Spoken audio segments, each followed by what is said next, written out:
So, welcome this evening for yet another casual race from Sim Racing Malta.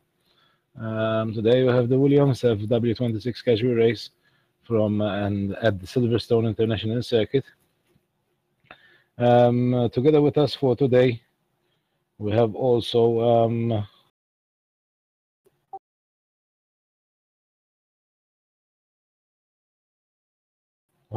with us Joshua Penny, who will be commentating through the race as usual.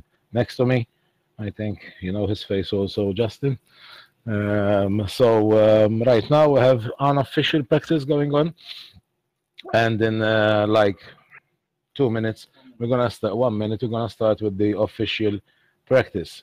For today's race, we have a 15-minute practice session, 30-minute qualifying, and then we have 2 races of 30 laps each with a reverse grid for the first 6 places in the first race. Oh, the first 6 places come to the first race.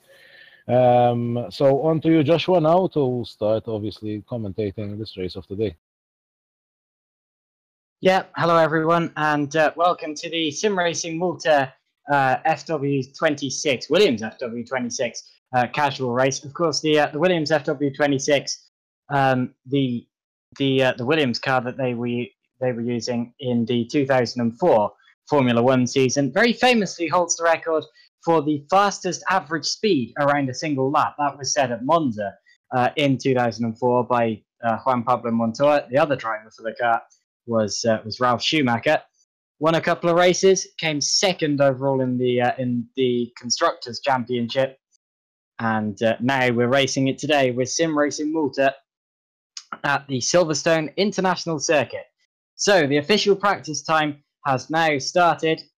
We have a 15-minute timer for this session, and 8 drivers are about to, I think it's 9 now actually, so we've gained 1 there, are about to take to the track and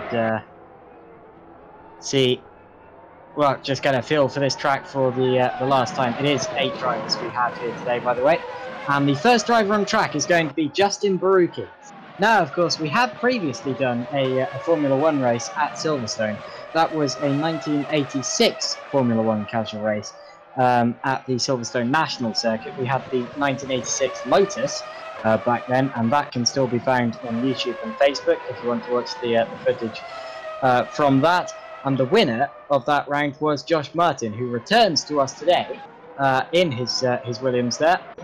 So Josh Martin will certainly be the driver to look out for here today, but certainly don't discount any of the others either, because we have a strong field here today, and Justin Barucki is putting down the initial pace. He's got a car ahead of him there who should give way to him nicely, hopefully. Although Barucki, I think, actually they're both on. Well, no, this is Barucki's first flying lap that we're seeing here, and actually 0.2 of a second quicker than Nelson Abrinosa in that first sector as well.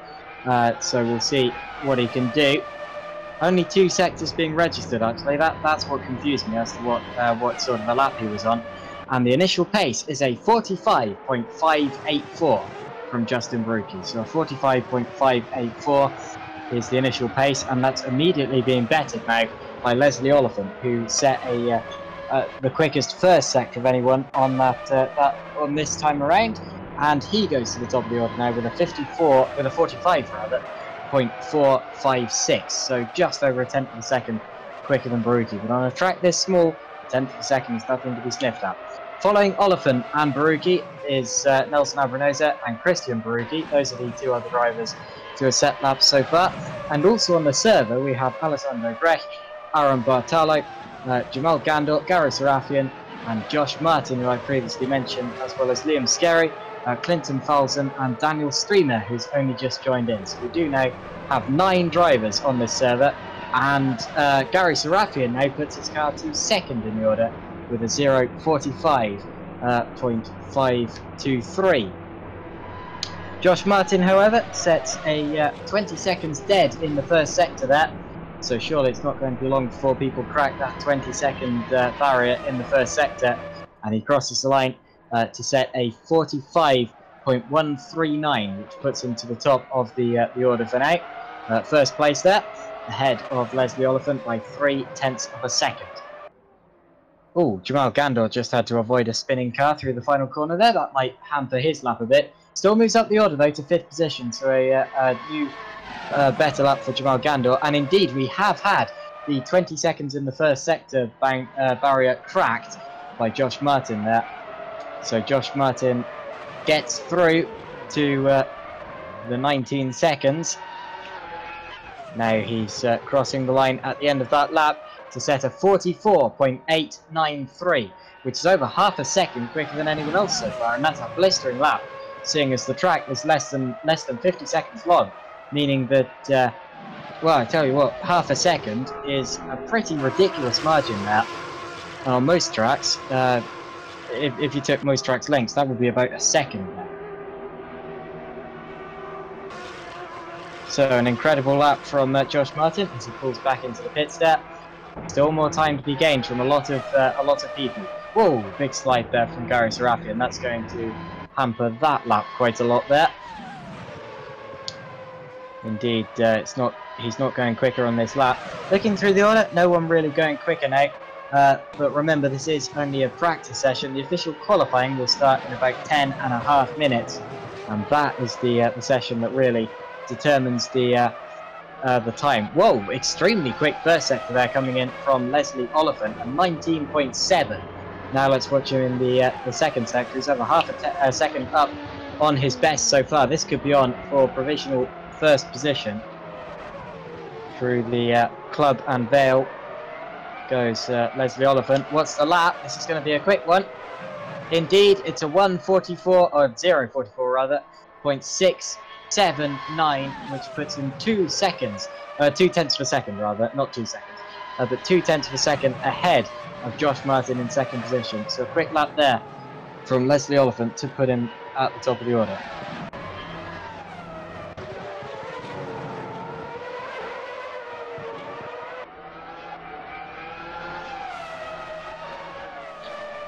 So it's Leslie Oliphant now from Josh Martin. In fact, Josh Martin's just left the serve, and hopefully he can make it back on.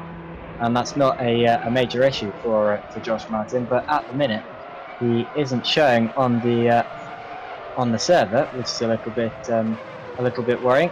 Let's have a look at an onboard lap from Justin Baruki here, or at least a lap around the car. He's just about to start one. Hopefully he sticks with it as we go through the extremely fast Abbey Farm complex. Flat out through turns 1 and 2 there, and then braking down into Village, which is the right-hander at turn 3. Then a slight kink on the normal circuit. We'd be going into a loop section now, but instead we go over the middle of the track and rejoin just after Chapel Corner. Now we head up the Wellington Straight, the Hanger Straight rather, before a difficult braking zone into Stowe. It's difficult because you have to steer at the top and make sure you don't run over that white line. Now braking down into the Vale and through the Vale Club chicane, and then out through Club, which is the final 2 corners of the track. And then that is the lap over there. It wasn't a particularly quick one for Justin Baruki there, but never mind. At least it showed us the lap. And that is the extremely short Silverstone International Circuit, one of the shortest circuits you'll see us racing at here at Sim Racing Malta, although of course we did do a Silverstone National Circuit race, which is even shorter, in the 1986 Lotus F1 cars a while ago. Fastest second sector of anyone there for Clinton Falson. He puts his car into 3rd in the order.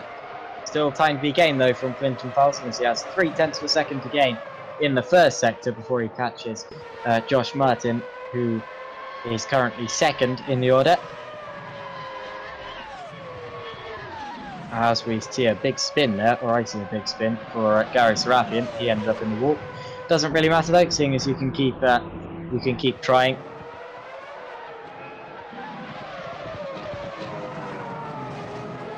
No, slightly glitchy timings there from Josh Martin. It's registering him as being 30 seconds out of his best, and he does indeed improve his lap there with the fastest second sector time of anyone, but doesn't quite beat Leslie Oliphant. No, it's a 1, oh no, not 1, I keep instinctively saying 1:39 thinking the circuit's longer. It's a 0:44.825 from Josh Martin there on the overall on that lap. But look at Clinton Falzon behind, actually, because Falzon has just put in a storming first sector, and Falzon is definitely contending for second here. Although he's run wide at Stowe there over the white line on the exit of the corner, reaches the track limits, and that may well have invalidated his lap there. We'll see as he crosses the line. Slight twitch through club, and does go up to second in the order. Now it's slightly controversial, seeing as he did quite clearly cut the track limits, but well, we don't reward penalties for track limits. It's that the game often does register when you've cut the track limits and disqualify a lap, and it didn't there for Clinton Falzon, which put him up to second in the order with a 44.771. Then again, we don't know that the other drivers who have set laps around him haven't done exactly the same thing.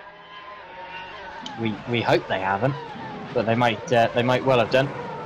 Gary Serafian out of the final corner. He's got quite a big gap to the car ahead of him, so he won't be moving up the order yet, but he does improve his lap time there to move slightly further ahead of Justin Baruki behind him. Of course, two Sim Racing Middle East drivers, both from Lebanon, actually. We have a very international grid, as always, with Sim Racing Malta. Of course, the majority of drivers here are representing Malta. Those include Clinton Falzon. Well, I say the majority of the drivers. I don't believe it is today. I believe this might be our first grid ever not to have the majority of drivers from Malta. So there's Clinton Falzon in second, and then we also have Alessandro Grech, and I believe Aaron Bartolo and Daniel Streamer are also Maltese, as well as Liam Skerry. And then we also have Leslie Oliphant from South Africa, and then Josh Martin from Scotland, and then 4 Lebanese drivers, who are Gary Serafian, Justin Baruki, Christian Baruki, and Jamal Gandor. And then finally, last but not least, we have Nelson Abranosa, who is actually from Mozambique. So quite an international field here, with drivers from all over the world, from the Middle East to Africa to Malta, of course, and then even Scotland.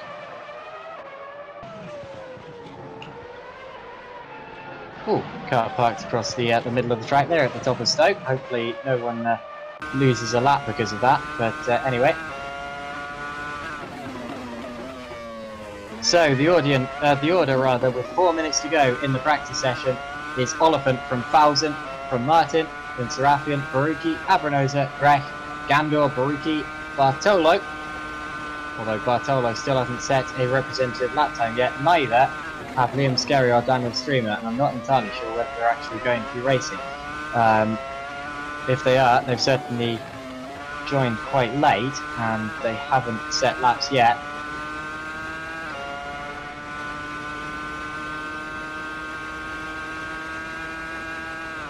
Personal best there for Christian Baruki. That didn't really improve his lap by much, didn't improve his position. He's still running in 9th position there. Did rather well in the Lotus 1986, but maybe he just hasn't quite got the hang of this particular car yet. Gary Serafian as well sets a personal best, but stays in 4th position.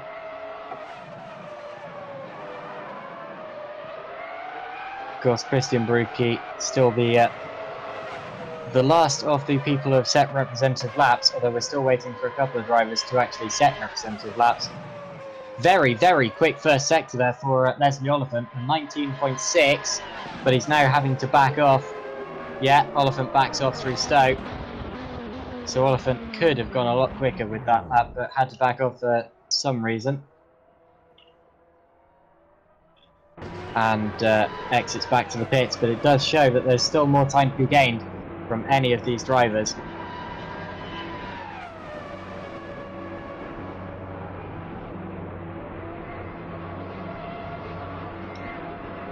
So, just 2 minutes and 15 seconds. Whoa, Nelson Abranosa goes for a spin.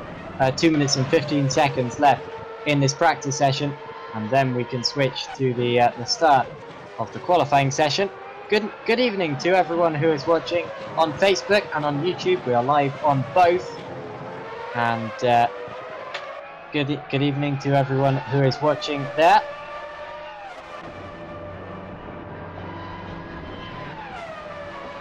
We, of course, we're not quite in the qualifying session yet, so we're still waiting for the start of that. Good to see you all here today.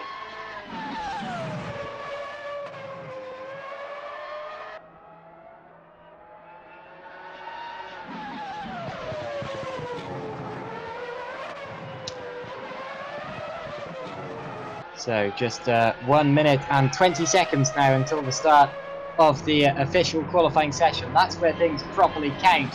We have 30 minutes. Oh, Christian Brücke there was going to go quicker than his personal best, but spun the car in the final corner there. Just seen a first lap there for Daniel Streamer. So Streamer puts in his first lap, his first representative lap, and I believe that Aaron Bartolo is about to set his first as well. It all depends on whether the lap counts or not, because his previous laps haven't counted. But Bartolo through the final corner now.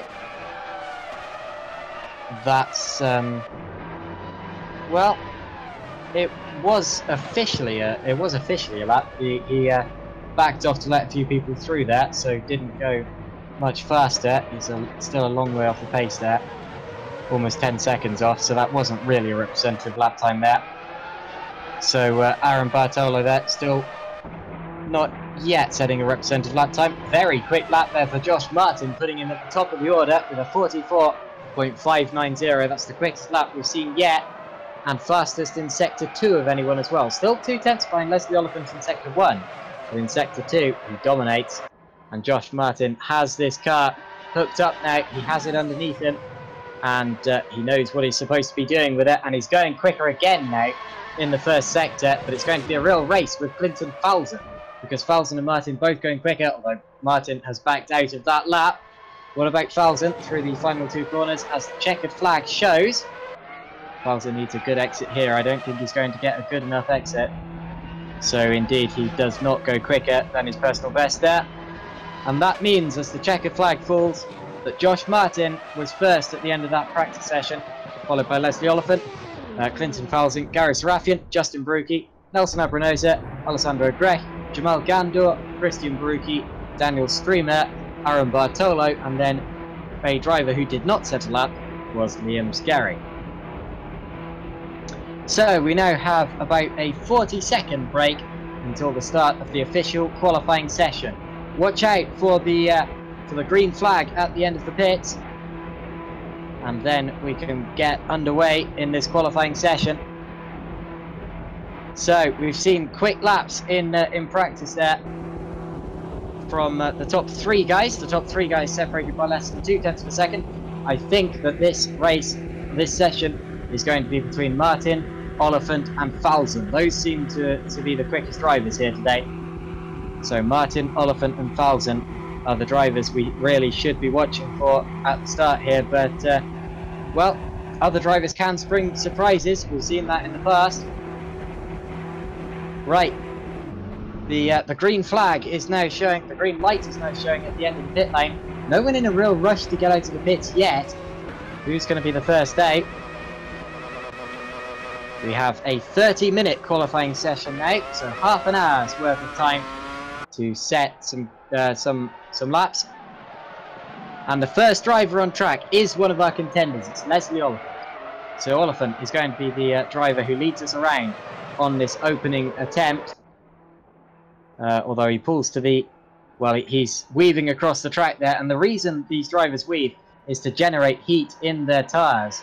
And, of course, the hotter the tyres are, the more grip they have because of the expansion of matter, which means the more surface area touching the ground. And that's why you'll often see drivers weaving from side to side on straights before laps. Here goes Leslie Oliphant now across the start-finish line and through the very fast Abbey and Farm complex at the start of the lap. Again, completely flat. Now braking into Village, which is turn 3, and then through the intersection there, the segment, and around the what would be Chapel Corner if you were doing it from the other direction. And now up the hill towards the Stowe corner. Very fast one, difficult one to get right. Misses the apex slightly. You need to keep it on the curb on the inside there. Now brake towards Vale. And then Club. Club is double apexed. Although slight twitch on the curb on the outside there. And now across the line goes Clinton Falson. And the opening lap is a 44.873. A 44.873. Remember, the quickest lap of practice was a 44.590. And Oliphant's lap there would have been good enough for third position. Now, as drivers start to set representative lap times, Gander is second, Baruki, that's Justin Baruki, is in third. Other drivers are on their out laps as Oliphant is exiting back to the pits to go for another attempt there. So, still a couple of drivers setting their first laps here. And a couple of drivers already attempting to improve their laps, although I saw a slight mistake there from Nelson Abranosa. He won't be going any quicker with that lap. Gary Serafian appears to be on a pretty quick one at the minute. In the first sector at least. We get his first sector time about now. And that does appear to be about the pace we'd expect from Gary there. Now up through Stowe. Wow, massively missing the apex there. That's not the ideal line through the corner. And through the final complex of turns. He has one corner to go here. It's Club corner. And that is going to put him up a couple of places. It puts him up one place to 5th position. So Serafian goes up into 5th. 4th at the minute is inhabited by Nelson Abranosa. Abranosa actually has just started a new lap of his own, as Justin Baruki now goes up into 2nd position, 2nd position rather, with a 45.686. Still Oliphant leading the session by 0.8 of a second, but we haven't seen any quick laps from Falson or Martin yet. In fact, we haven't seen any laps from Martin yet.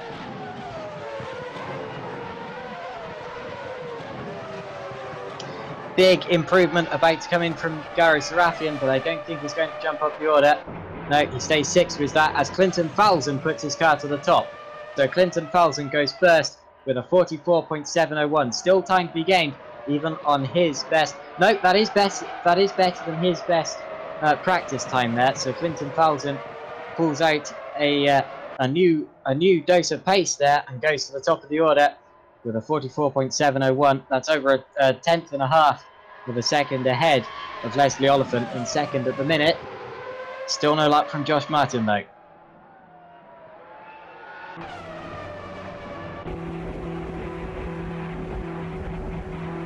So what can Josh Martin do when he eventually sets a lap? I don't know, because he's still in the pit lane and hasn't been out of it yet. Slightly weird. We normally expect to see drivers putting in bankers really quite early in the session, as Daniel Streamer then moves up into 7th position. But obviously Josh Martin electing not to exit the pits just yet.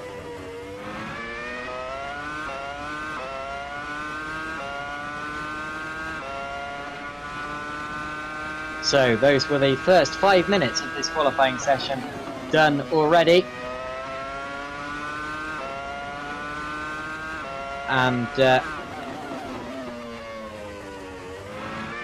so far still Leslie Oliphant at the top of the order by 0.172 of a second. I mean Clinton Falson rather, from Leslie Oliphant, as Jamal Gandor there crashes while trying to go faster than his best lap. So Clinton Falson still the driver to beat.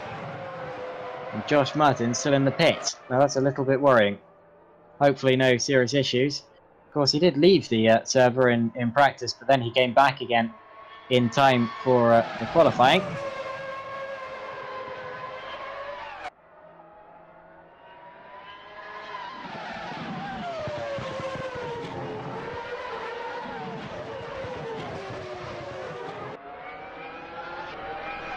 So, quick laps now coming in from a couple of drivers, although the last driver to actually set a quicker lap there was Daniel Streamer. Although now Christian Baruki goes up into 8th position, so jumps Gary Sarafian. That's a change of place there. Change of place for Christian Baruki. Oh, who now spins it. And surely he's going to teleport back to the pits there. Alessandro Grech out of the final corner, about to improve on his best lap. And he moves up to 4th actually, so he jumps 2 positions with that. Ahead of Jamal Gandor and Nelson Abramosa. So Alessandro goes up into 2nd position there. And that's faster than he did in practice. A good lap from Alessandro Grech. Puts him into that best of the rest slot. Oh no, because Josh Martin hasn't settled that. What am I talking about? Because ahead of Grech is Justin Baruki.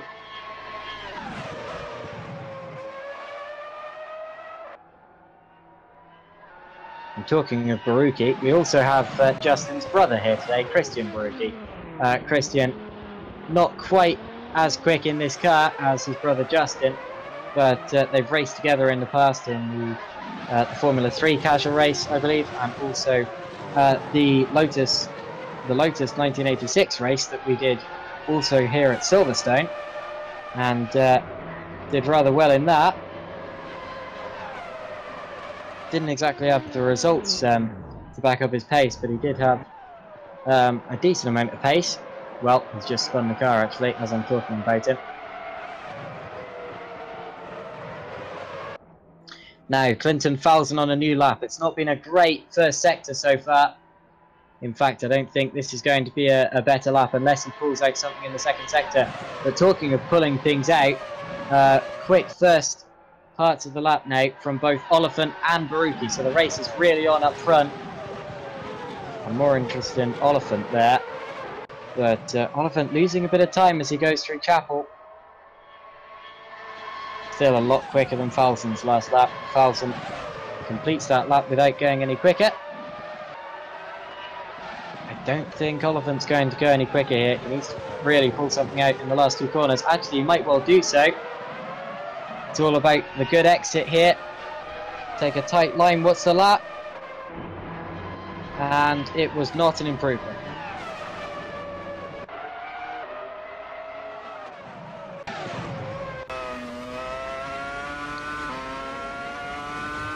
Now, Clinton Falzon has put in a 19.9 in the first sector on this lap. And if he gets a good exit here, this could be an improvement for him, but I don't think it will be, as Oliphant exits back to the pits. Again, Falzon not quite as quick as his best so far. Going for another one. He must be wary at this point because he knows that when Josh Martin joins in, Martin's been quicker before. Although that's assuming Josh Martin does join us today, which I hope he does. Oh yeah, he's on track now, so he's exited the pits, and Josh Martin is about to set his first lap in his attempt at pole position. He'll have to fight for it though with Oliphant and Falzon. But remember, Leslie Oliphant still hasn't been as quick as his best practice lap yet. So still more to come from both Oliphant and Martin, and it's not guaranteed that there's more to come from Falzon.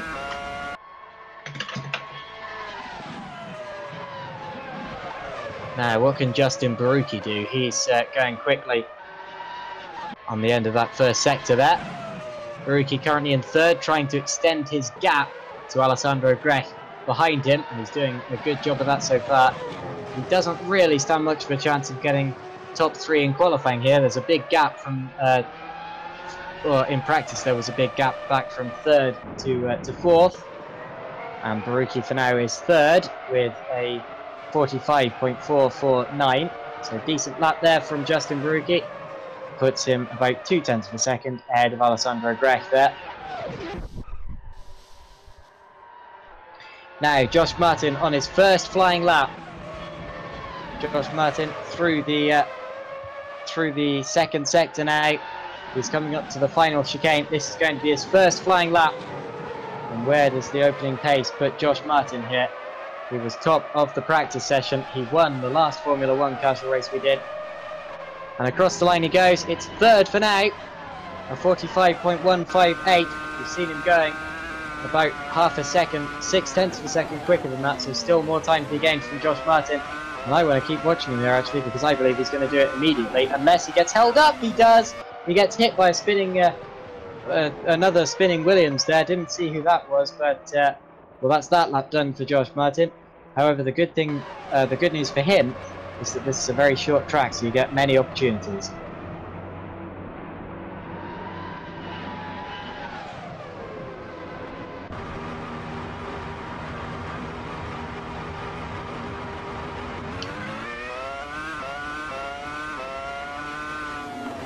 So, Gary Serafin there improves his lap and moves ahead of Christian Barucchi, I think.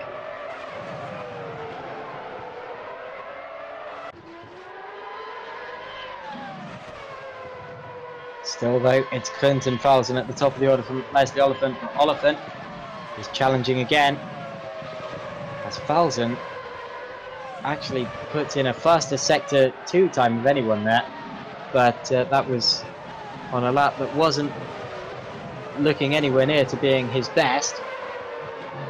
So Falzon, although he sets a new fast Sector 2 time, doesn't improve. Now what can Leslie Oliphant do? He's on a flyer here. Out to the final corner comes Leslie Oliphant. This will be provisional pole. Yeah, to provisional pole goes Leslie Oliphant with a 44.654. That's just about quicker than what he managed in practice. So Leslie Oliphant there goes up to second in the order.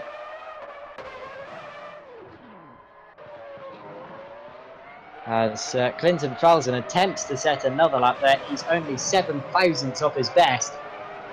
And again, another faster Sector 2 time of anyone from Clinton Falzon there. Oliphant challenging again though. Oliphant's not giving this up. In fact, I believe Oliphant might be about to go even quicker. Actually, I don't think he will be. He looked at one point like he was going to do so, and then he didn't. Well, it's Oliphant from Falzon here. And then Martin.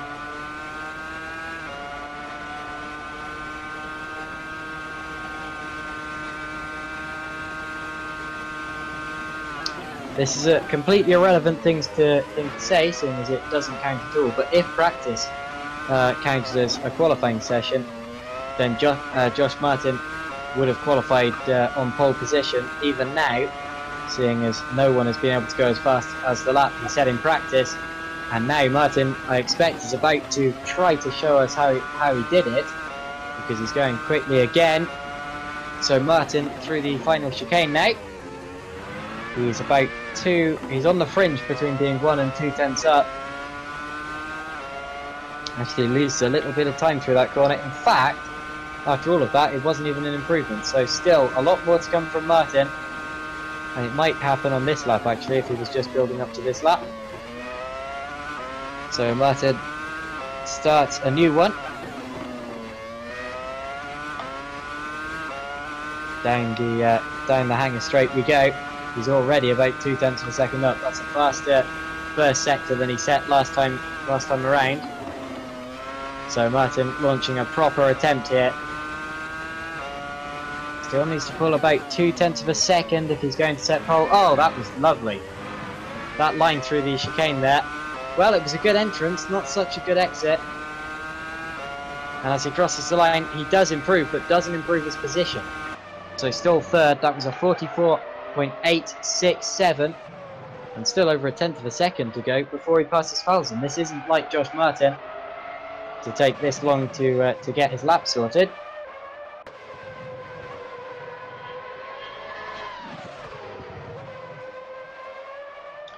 Hello to everyone again in the Facebook chat and the YouTube chat. I see we have Christian Carana, as well as Stephen Camilleri and Rob Bosfinkel. Good to see you all here today. And I'm hoping you'll enjoy the sight of these walrus-nosed Williams heading around the Silverstone International Circuit.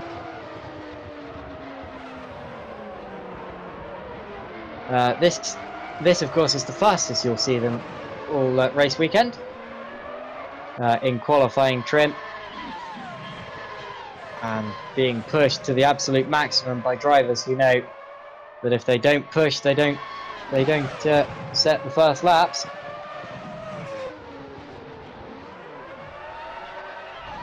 Although still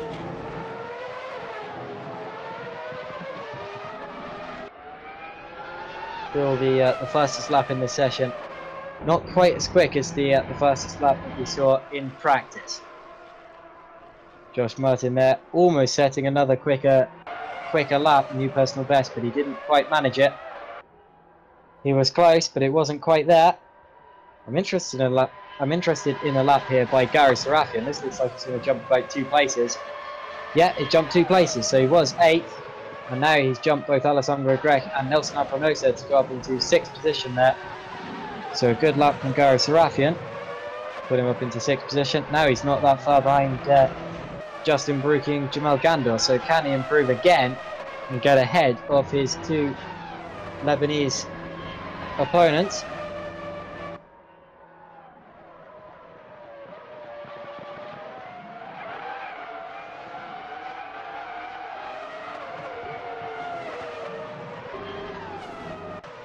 So we have less than 13 minutes, less than 12 and a half minutes to go. Oh, as Josh Martin has a half spin in this session. And the order so far is Oliphant, Falzon, Martin, Gandor, Justin Baruki, and it's Sarafian, Grech, Apronosa, Streamer, Christian Baruki, and then Skerry and Bartolo. Still no lap for Bartolo, who keeps attempting to set laps and not quite being able to set one. So Aaron Bartolo, I'm not sure quite what's taking him this long. Still hasn't set a lap yet.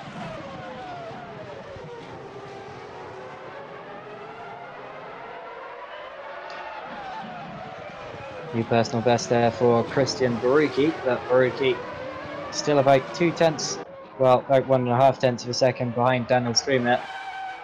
And now he spins. Christian really not getting the hang of this car like he did the Lotus. Of course, it might just not be his style. A lot of drivers have different preferences with single-seater racing cars, and with racing cars in general.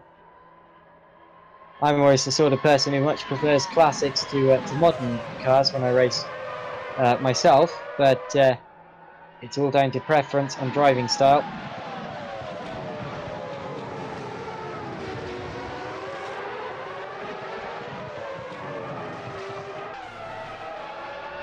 Now, an attack coming in from Clinton Falzon on this lap. He set a relatively quick first sector, and now he's coming out of the final corner. This looks quick. Will it be pole position? Not quite. It's the fastest second sector time of anyone, but it's a 44.681, which is still just 2 to 3 hundredths of a second slower than Leslie Oliphant. So a very close session so far between the two of them there. And despite the fastest second sector time of anyone, not quite there yet for Clinton Falzon. But he got very close there. And I'm still slightly underwhelmed by the performance of Josh Martin here, who we've seen can do a lot better than he has done so far. And I'm interested as to why he's not really attempting any quicker laps now. Maybe Martin just feels he has to regroup his thoughts and then go for one final push later on in the session. Now here's an interesting situation. Whoa, as Oliphant spins. I was going to say both of our top 2 are on quicker laps, but Oliphant had a spin and spoilt his. But I tell you what, Falzon faster or personal best in the first sector there. Although he has a bit of traffic coming up. Come on, move out the way, guys. Move out the way. I believe Falzon's going to be held up here. Yeah, he's going to have to back. Oh, he didn't have to back out to that. This could still be quicker for Clinton Falzon. Wow, he's very lucky to have got away with that. And across the line he goes. It is provisional pole. Clinton Falzon sets a 44.574. That's provisional pole position there for Clinton Falzon. I'm a bit surprised by that, and I'm wondering whether the traffic hadn't been there, if he'd gone even quicker. Of course, there's no way of finding out.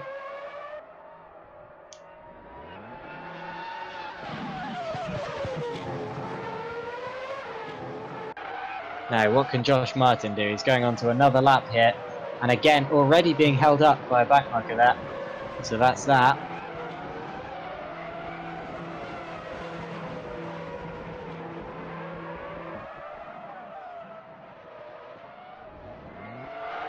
We have seen a couple of incidents with slower cars in this session so far. Of course, we've had some drivers spinning into others, and we've had some drivers just not getting out of the way in time. Josh Martin blames Aaron Bartolo, so apparently it was Aaron Bartolo who was to blame for that. And Bartolo, after all of his time, he's been out on track for the entire thing, pretty much, and still hasn't set a lap yet, so I'm not sure quite what's going on with Aaron Bartolo there.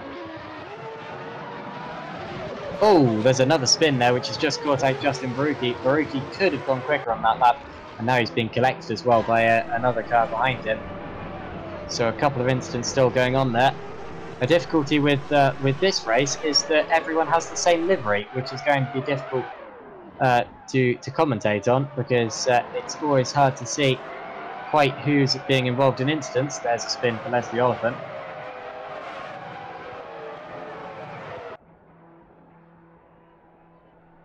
Now, what can Clinton Falzon do on this lap? It was a relatively quick first sector. 0.2 of a second off through the delta, though, runs over the white line on the exit of Stowe. Still at the stage where it could swing his way. In fact, I think it might, as he's coming out the final corner here. And Clinton Falzon crosses the start-finish line, and it was an improvement with a faster second sector time with anyone. It was a 44.512, and I tell you what, that's the fastest lap that we've seen all weekend. That's faster, or all Thursday rather, that's faster than Josh Martin went in practice. So Clinton Falzon well and truly on provisional pole position here, and it's going to be hard to match him. And so far, not Oliphant nor Martin have been able to launch a proper attack yet that's got close. Although Martin and Oliphant both on laps now. Out of the first sector comes Josh Martin. That's quick. That's a quick first sector from Josh Martin there. Through Stowe. This is looking very good for Josh Martin. Runs it slightly over the line, and then again I've seen almost everyone doing that. It's another quick first sector for Leslie Oliphant as well, so Martin needs to gain a couple of tenths of a second here. Martin through the final corner. What's his lap? He crosses the line, and it doesn't move him ahead of Leslie Oliphant. It's a 44.672. He stays in third position, and this will be infuriating for Martin, who knows that he set a lap previously put him ahead of Leslie Oliphant. News, unfortunately, Liam Skerry reported that his pedals are broken, and that probably means that he's out of this race weekend, which is a big shame, unless he has a spare. So a shame there for Liam Skerry, who appears to be having to retire before the race has even started. Are we about to see a first representative lap from Aaron Bartolo? Yes, we are. And it's 10.8 seconds off the pace. He really doesn't seem confident in that car yet. It's all about confidence with these cars, and if you don't have the confidence, you're not going to have the pace, and then you'll just end up annoying other drivers by trundling around slowly.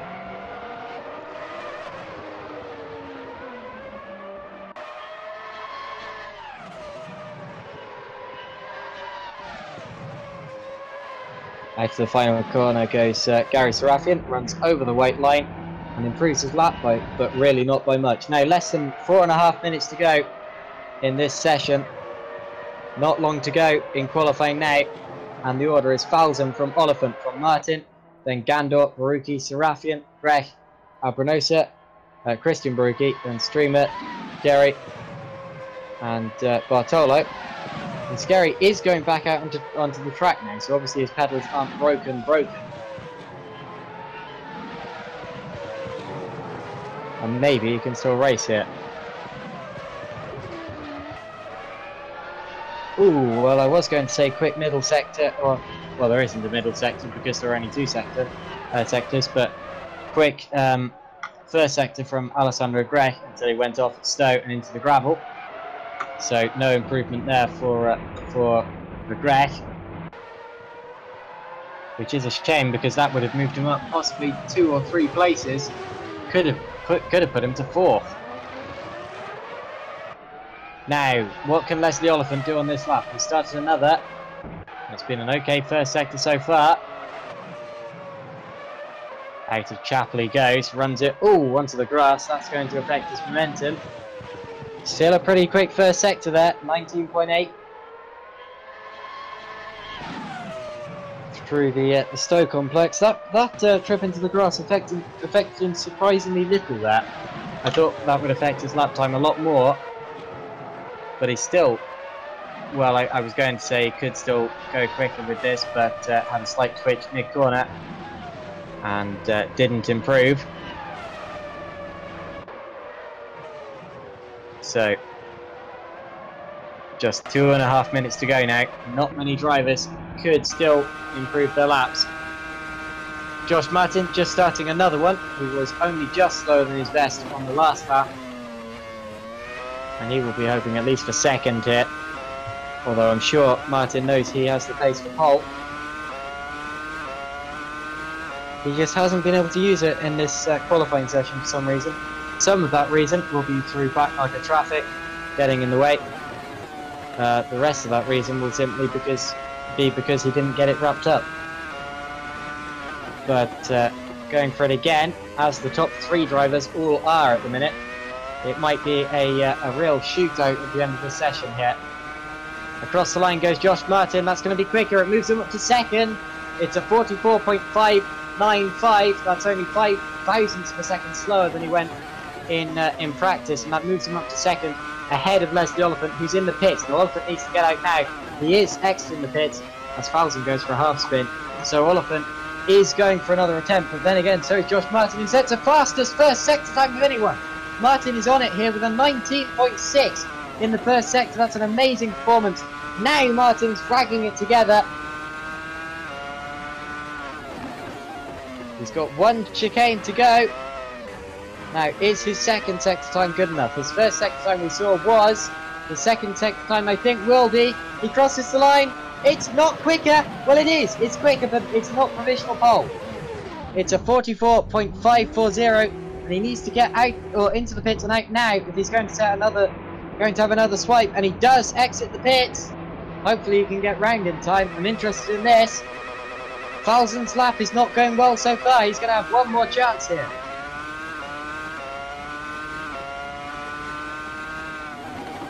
So Clinton Falzon about to start his final chance here, as Leslie Oliphant has just started his.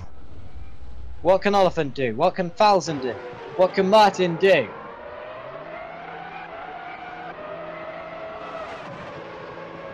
Oliphant's going quickly here out of the first sector. It's a 19.8. That's decent. Martin is in the pits, so Martin's not going to be going any quicker. He was only 0.0228 of a second off Clinton Falzon ahead of him.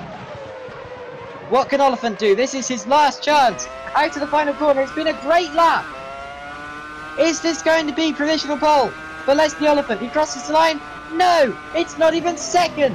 The top 3 are separated by less than a 1/10 of a second at the end of the session here. Falzon is 1st, Martin is 2nd, Oliphant is 3rd, and the gap is 0.064. You don't get much closer than that.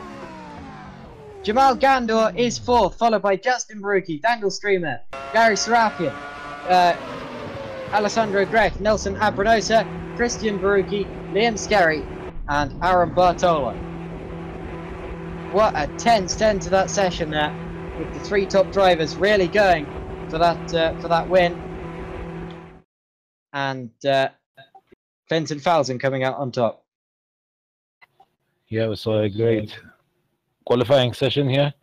Would like, obviously, in this short break we have until the first race starts, to thank our sponsors, our partners for casual races, which are Goliath Coatings, Wilshire Race Car Engineer and Setup Developer Tools, Simnews.tv, and also our sponsors, which are Melita, GT Omega Racing, Textor, KSL, and Chevron Creative Solutions.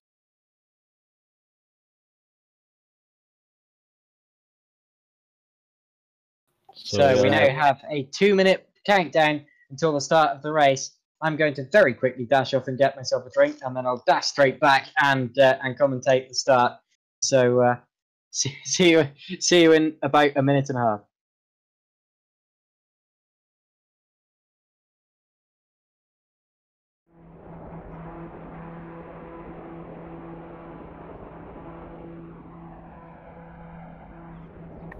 Once more, I would like to thank our supporting partners for these casual races, which are Virtual Racing, Car Engineer, and Setup Developer Tools, Goliath Coatings, and SimNews.tv, and our sponsors, which are Melita, GT Omega Racing, Textor, KSL, and Chevron Creative Solutions. We're 58 seconds away from the start of the first race of the day. As we've seen, we had a 15-minute practice, 30-minute qualifying session. Now we're going for the first race of 30 laps. Then we have a second race of 30 laps with a reversed grid for the first 6 positions. Hope we'll see a great race, clean race, and would like to wish good luck to all the drivers.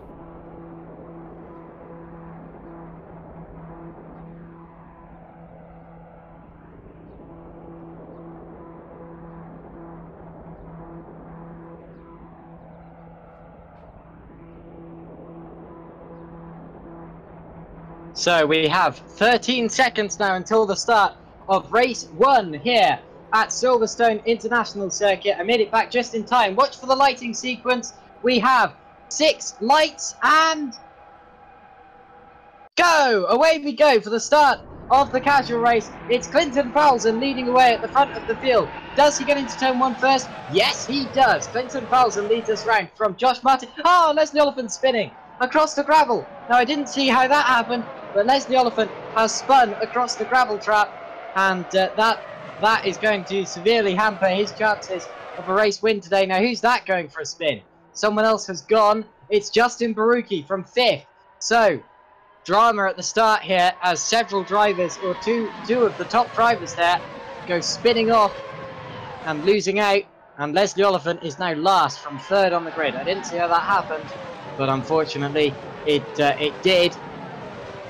And that's pretty dramatic there for Leslie Oliphant, a South African driver in the field. Now, at the end of lap 1, it's Falzon from Martin, then Gandor, Streamer, Oliphant, Greg rather, Serafian, Abranosa, and then it's going to be Christian Baruki, Aaron Bartolo, Justin Baruki, Leslie Oliphant, and Liam Skerry has gone into the pits at the end of the first lap, so some incidents there, I'm afraid. Now watch Josh Martin, who's in the slipstream, and Clinton Falzon heading down the hanger straight there and going towards the Stowe corner.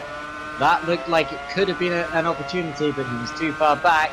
He's actually dropped back further still in the process there. So Josh Martin not able to attack Clinton Falzon this time around. And there's a big gap now. I think something happened to Daniel Streamer though. He was in 4th, but he's lost on. Yeah. He lost about 14 seconds in the first sector, and now he's going into the pit. So damage possibly for Daniel Streamer there, and that's a shame. Yeah, definitely suspension damage there for Daniel Streamer. Can't really keep track of all of the incidents going on in this race, I'm afraid. It's been a pretty incident-packed one already, and that's not good to see ever. And the gap for the lead there after that lap was 0.5 of a second, so half a second there. So still Falzon leading us round from Josh Martin. What's the gap this time around? Is he pulling away further in that Walrus Nose Williams? He is. It's 1.3 seconds, so a big gap between 1st and 2nd there. And 2nd and 3rd is another 1.5 seconds. Still close for 4th between Serafin and Greg, and we had a couple of moves on that lap with Oliphant moving up into 7th.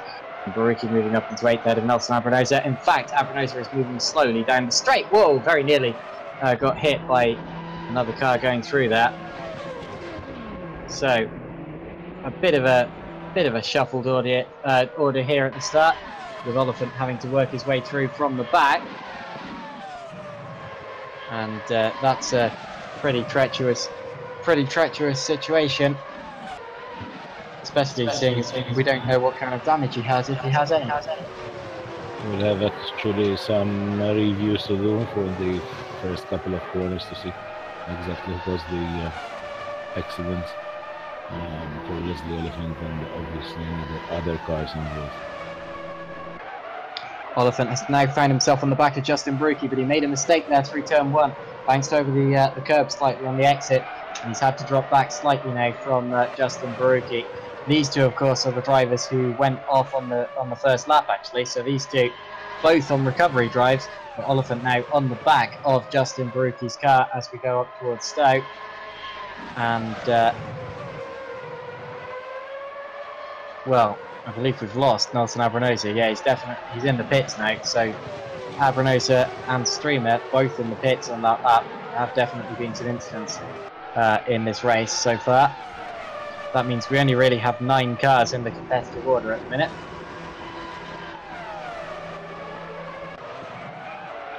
Aaron Bartolo being lapped already. He just seems to be kind of driving around slowly. And I suppose that's okay. We do have drivers of varying skill levels here in Sim Racing Malta. It just looks like a bit of a hazard, really, because that is really quite slow, but never mind. If he keeps out of the way, then that's not an issue. Although we saw Josh Martin getting a little bit annoyed at him in qualifying there after getting in the way. But anyway, back to the front of the field. The gap for the lead is 1.2 seconds between Falzon and Martin. But the closest battle near the front is Serafian versus Greg there, as Oliphant did indeed pass Baruki on that last lap. So Oliphant did get past Baruki there, and now. That means Oliphant is up into 6th, so a good recovery already from Oliphant there, who is who's up into 6th here. Was there a slight incident there at Stowe? I saw something happening. Someone ran wide. No, I think everyone's okay. That's good to see.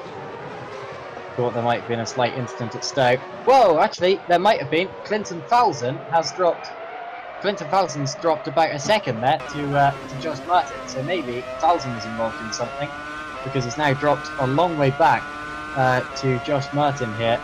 Martin just on the back of Clinton Falzon, about 0.3 of a second. Wasn't able to slipstream down the straight though. It is hard to follow in these cars, but certainly something went a little bit weird. And the gap suddenly decreased between the two of them. That's unusual. So maybe Falzon had some sort of mistake or incident there, but maybe it was just that Martin was quicker. There's no real way of telling unless we have a replay, until we wait and hear from Clinton after the race. Still, Martin sticking with Clinton. Does he get a good slipstream onto the straight this time? I don't think he will. Again, it's very difficult to follow in these cars. They have a lot of aerodynamic turbulence.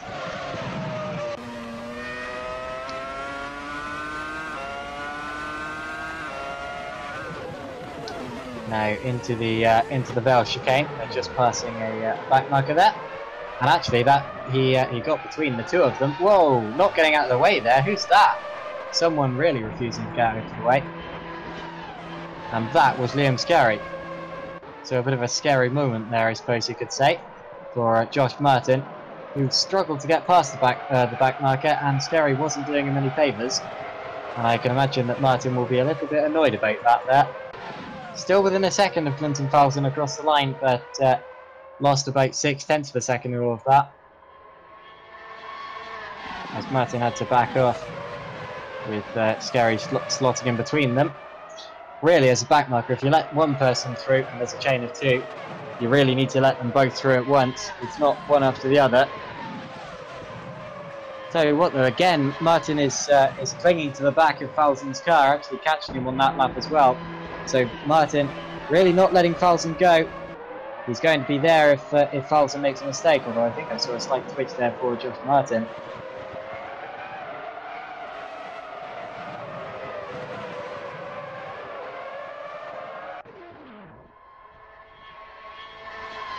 Just noticed, what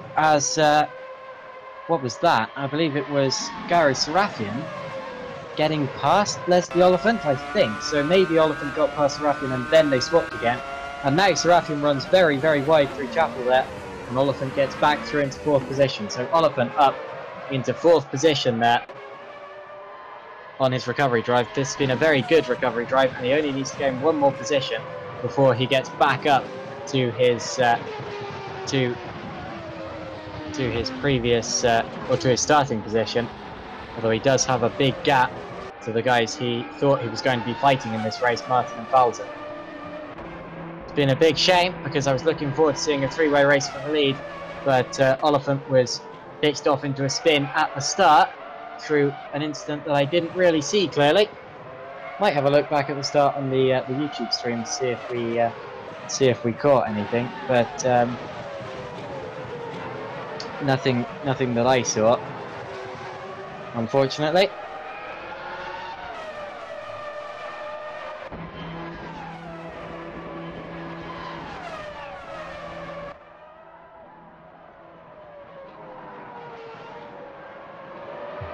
Oh, okay. Well, it was a little bit of a squabble in the mid-pack, but Falzen, or not Falzen, Oliphant wasn't really involved in that. So, okay, I think it'll remain a mystery for now. As Martin now pulls to within half a second of Falzen again. So, Martin catching Falzen lap after lap. You just can't exactly get close enough for a move because of the turbulent air of the car ahead. Although there's a lot of back marker traffic in this race, so still a lot can happen. They've just got past another one there. And the gap is half a second as they cross the line. Between half a second and 0.6 of a second.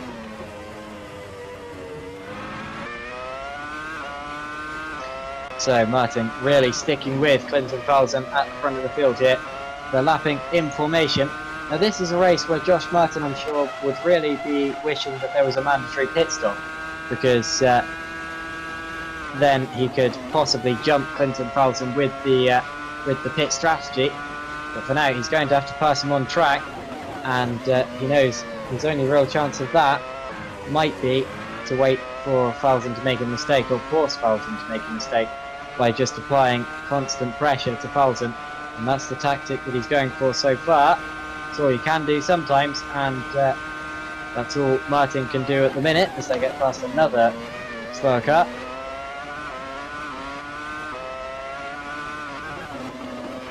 So Falzen ahead of Martin by half a second so far, and then it's Gandor, Oliphant, Baruki, the 2 Barukis in fact, Justin ahead of Christian, and then Grech, Serafian, Abranosa, Scary, Streamer, and Bartolo. Those are the 12 drivers, all 12 of them still remaining in this race, although Bartolo is off the road at the minute and going very, very slowly through the midsection of the track. Get the picture, this might actually be his tactic now, because I saw him doing that a little while earlier as well. I wonder whether he thought he was getting in the way and now he's decided to drive around slowly off the road. Well, it's an interesting tactic, I must say, but anyway. Oh, both of the leaders there. Oh, there's Aaron Bartolo just rejoining the track from off the road. How do you go off in a straight line? I don't quite understand that, but anyway. Both of the leaders there touched the grass coming out of Chapel. If Martin had seen that coming, he could have possibly just backed off a little bit and allowed the carried momentum to get him onto the back of Clinton Falzen's car. But then again, you often look at the car ahead when you're racing, and if they make a mistake, you tend to make the same mistake at the same time. We call that sympathy sliding. Now, will they do it again this lap through Chapel? Nope, they both keep it within the lines. That's good to see.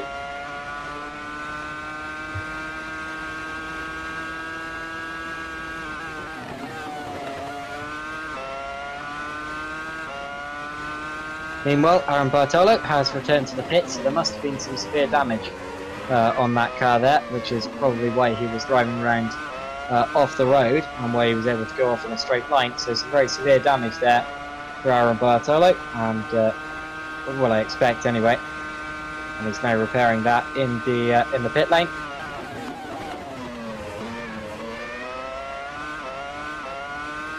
And the gap for the lead there, still 0.7 of a second. It's remained very stationary here in this race.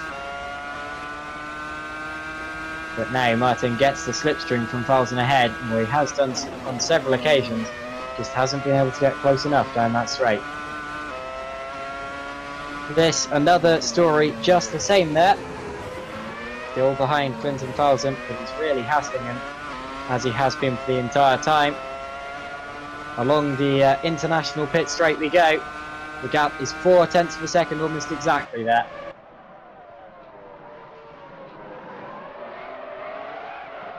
Down into the village.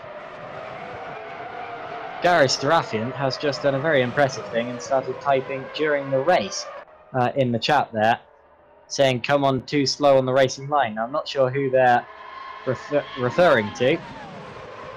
Oh wow, Serafian actually had to really take avoiding action there to avoid a car who I believe was not a lap ahead of them. I'm trying to work out who that actually was. I really don't know. It was Daniel Streamer, so possibly Serafian getting a little bit annoyed at Daniel Streamer there, despite being a lap behind him.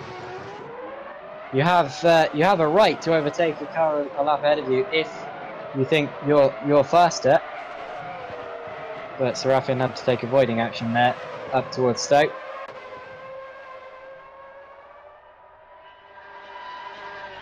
Now along the Hangar Straight go our leaders. 0.3 of a second was the gap as they crossed the start-finish line that last time around.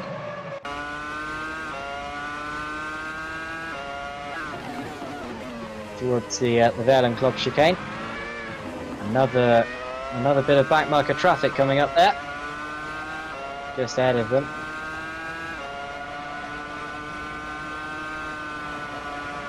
Two backmarkers who luckily both got out of the way. That's good to see. And we're now over 15 minutes into the race. 20. Whoa! Big mistake from Josh Martin. He's spinning. Martin's lost it. Does he grease the wall? Yes, he does. So Martin has lost control of the car and gone into the wall, and he's out. He's out of the race.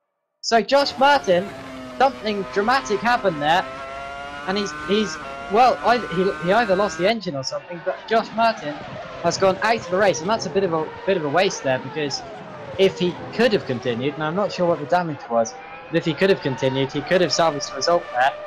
He could probably have rejoined before he lost second place, but second place now has gone to Jamal Gandor as Josh Martin is out of the race. He made a mistake through the intersection, got onto the grass, spun the car around. It went wildly out of control, and he couldn't stop it before the barrier. And that's dramatic because he was pressuring Clinton Falzen for this entire race. And now Falzen has some breathing space. Falzen really has some breathing space now. 21.309 is the gap from Falzen to Gandor behind him. And then it's Oliphant in third. So Oliphant now where he was when he started the race. Well, there's another car off to the inside of the intersection there. It's Aaron Bartolo who has stopped. Bartolo has stopped at the side of the circuit. Now he rejoins. Bounces over the curb. And gets going again down the Hangar Straight. But I tell you what, losing Josh Martin there, that's very dramatic and very unfortunate to see. He was putting so much pressure on Clinton Falzen, and now no one is. The only driver who can prevent Falzen from winning this race now is Clinton Falzen.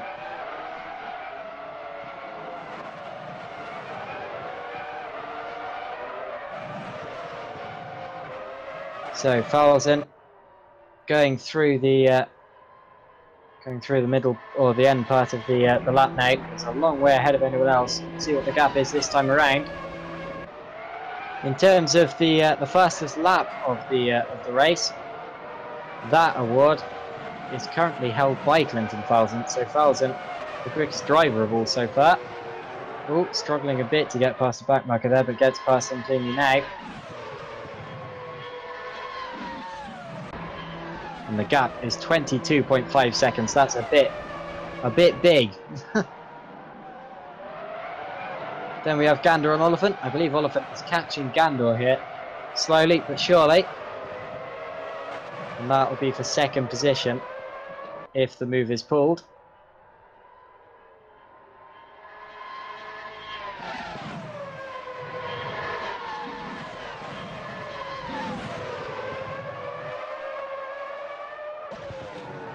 So Josh Martin continues to drop down the order. He's out of the race. Keep seeing his name ticking down the order, and it keeps making me jump every time, thinking there's been an overtake when there really hasn't been.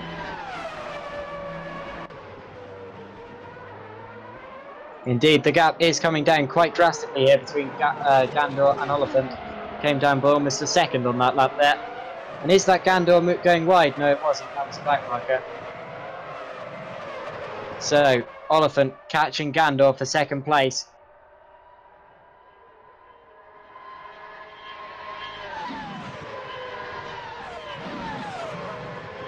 Through Stowe Corner at the top of the lap they go. Certainly seems like the gap visually is coming down between Gandor and Oliphant here. They've got another back marker coming up on the road here. Hopefully a clean overtake is made. Actually, the gap there between Gandor and Oliphant, 0.3 of a second, or came out by 0.2 of a second. So not quite coming down as quickly as I thought, but now Gandor is in traffic. And Oliphant is right behind him.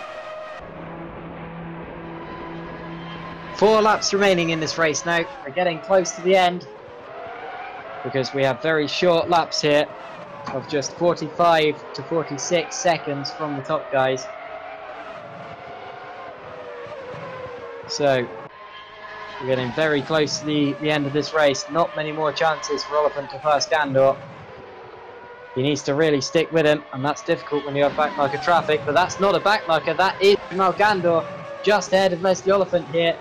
So Oliphant right on the back of Jamal Gandor. Gandor going wide, he's missed the apex of the corner. Well, that means he's going to have the inside for the intersection.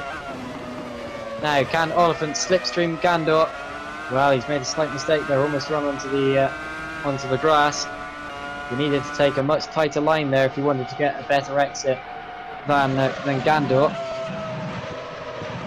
Now he's got a better exit, heading towards Vale. Is he going to dive it here? He does, he goes to the inside, car parked on the outside, and through goes Leslie Oliphant past. Oh, Gandor's hit him! Gandor runs into the rear end of Leslie Oliphant's car. Oliphant spins around, Gandor waits for him. That's sportsman-like driving, he knows he was to blame, and he waits for Oliphant, and Oliphant does take second place from Gandor, and they don't lose a place, so Baruki's still in 4th place. So good driving there from Gandor to back off and let Oliphant keep the place. Although, tell you what, that would have made Oliphant's heart rate rise a bit. And now it's well, we have 2 laps remaining, so that's about how long 1 lap would take on most race circuits. So very close to the end of this race now. Not many more opportunities for any of these drivers to do anything special. They just need to keep it clean now.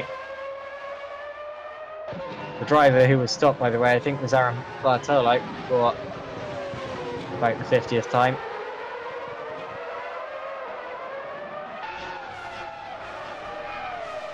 Now, onto the final lap goes Clinton Falzon at the front of the field. Through Abbey. Oh, takes avoiding action there. There's a slow-moving back marker right on the racing line. Oh, it's Liam Skerry stopped, so problems there for Liam Skerry. As Aaron Bartolo goes off. It was Bartolo who I just saw moving slowly on the racing line. And why is Skerry stopped there? He's in 9th position. He won't be after this. But Clinton Falzon just has one sector to go in this lap now. So, final couple of corners. Clinton Falzon in the Williams FW27 comes through the final chicane here. He's got over half a minute's gap to anyone else. And Clinton Falzon comes around the final corner to win race 1 here at Silverstone. We have another race shortly following this, but Clinton Falzon has won race 1. Second place looks like it's going to be Leslie Oliphant, but we're going to have to wait a very long time to see him across the line. In fact, I believe we're only going to have 4 cars on the lead lap here, which is quite astonishing for a race that's only going to have taken 23 to 24 minutes there. So Leslie Oliphant through the final corner now, and he claimed second place. What was the winning margin? It was 31.314 seconds. Massive margin. Clinton Falzon absolutely dominated this race after Josh Martin retired. Martin had a real chance of winning this, but had an accident, and that was the end of that. And now all drivers that need to finish have finished, except for Liam Skerry. I don't know what he's doing, just sitting in the sitting off the road there. He's not moving. But that means the race order was Clinton Falzon, followed by Leslie Oliphant, then Jamal Gandor, Justin Baruki, Alessandro Grech, Christian Baruki, Nelson Abranosa, Daniel Streamler, Gary Serafian, Liam Skerry, Josh Martin, who retired, and then Aaron Bartolo. And we have a couple of disgruntled drivers now, because Justin Baruki, who finished 4th, is typing in the chat, very bad back markers. And I must say, from what I saw there, he has a point. A couple of drivers there I was really not impressed by. But, well, drivers have all different skills in this series, of course. Anyway, we now have a wait time of about, it'll be about 3 minutes from now. And then we will be going for race 2, which will have a reversed grid. So the grid will be reversed, and that will be the order of the start of race 2.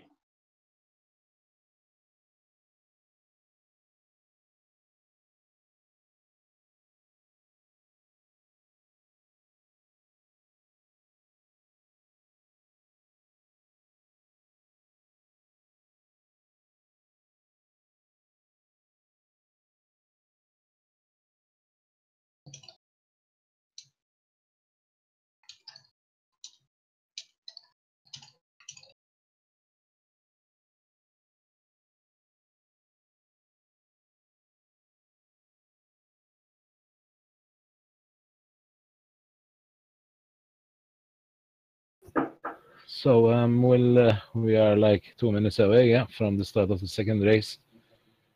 I'm just sending some messages right now to the drivers to obviously take care. We need to appreciate also that we have some newcomers here, so that is why we see obviously not so some drivers which are like not so professional drivers. That's why we do our casual races. Unfortunately, we saw some accidents, but let's hope for the second race.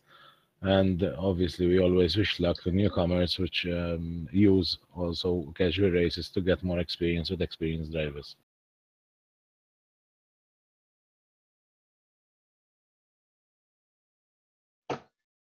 So we now have a wait time of about 25 seconds before the start of race 2 here. Race 2 being a reversed grid, which is a sentence that a lot of drivers fear. But hopefully there won't be too much today, and everyone will be behaving themselves.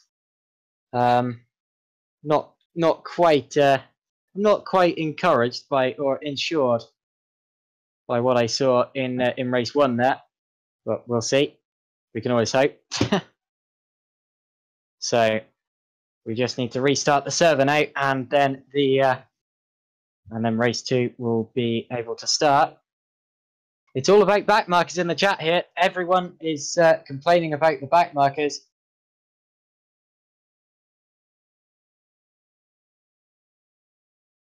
Yeah, Although Liam Scarry defending himself and Aaron there, saying me and Aaron are newer than most sim racing. Please be aware that we're constantly doing our best to stay out of traffic.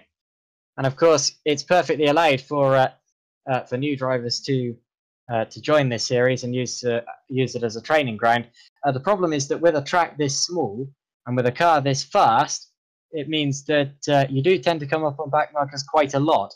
And that means that backmarkers are constantly getting blue flagged and constantly having to get out of the way, which is a difficulty with a track with a series like this, where you have some really quick guys up the front who want to be contending consistently, and when they suddenly find that there's another car in their space, they don't take it well. Especially with these cars, because these are very highly area dependent cars, and there's a lot of well, it's very difficult to follow the car ahead.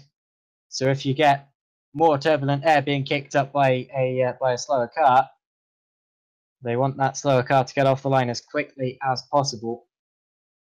And there were a couple of drivers there who weren't exactly the best at that. But anyway, they're being reminded, so hopefully race 2 will be a better one, and I'm sure it will be. So unfortunately, some things went wrong with the server. The reverse grid didn't work at all. It sent us back to practice. We're writing right now to the drivers to do another qualifying session and make the second race. Right. So there's going to be another qualifying session. Is it going to be another half an hour?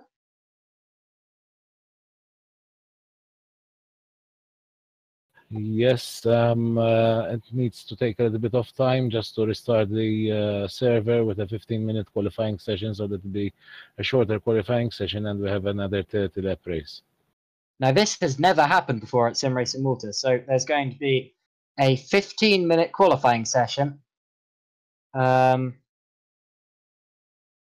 lot of people appealing to make it 10. I believe, yeah, Sim Racing Malta TV says 10 minutes, so I think we're going to go for 10 minutes here. A 10-minute qualifying session when we restart the server. So we did have some server issues there. There will be no reverse grid, and that means that we will go for another qualifying session to sort out the order for race 2. Hopefully we've actually lost a few drivers here. Of course, Josh Martin exited the server almost immediately after his incident in race 1, and we've also lost Nelson Abranosa, Daniel Streamer, and Alessandro Gress. So hopefully they can make it back in time.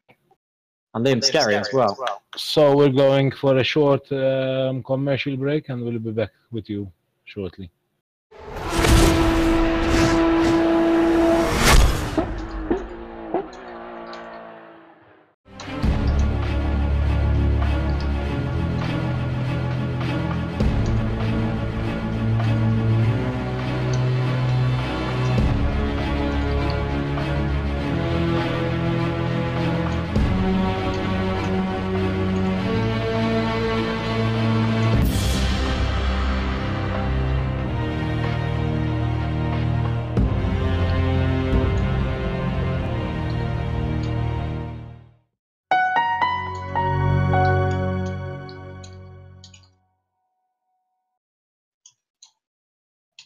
Gigabit Internet issa f'Malta. Gawdi mill-Giga Power biss mal-Melita Flexi.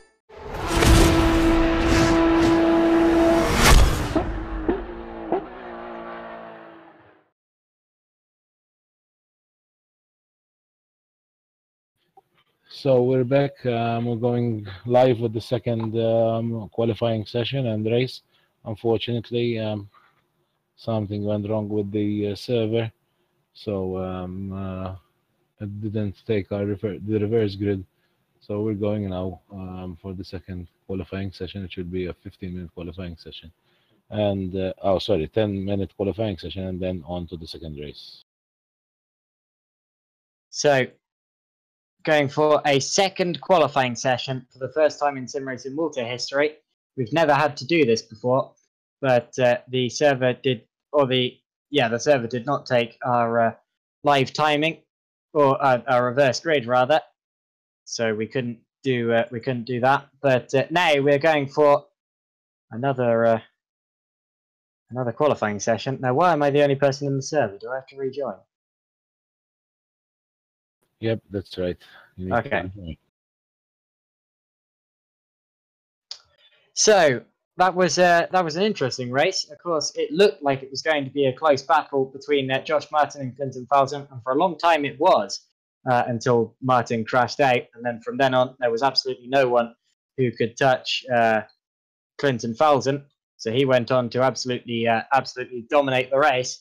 But I tell you what, it seemed like every corner you rounded, there was another car to pass for the top guys. And I can imagine that got really quite irritating. And it must have been a very stressful race, even though a lot of the back markers were getting out of the way nicely. It was just that there were so many of them, because this is such a short track and because this is such a fast and uncontrollable car. They're like 1 minute away from the start of the qualifying session now. All right. Okay, so the second qualifying session about to start. I don't believe we're going to see Josh Martin rejoining. He certainly left pretty abruptly after his race 1 retirement, and I'm pretty sure that shows us that he's not going to be returning for race 2 here. And it does seem like we do have everyone else here. Don't see anyone missing.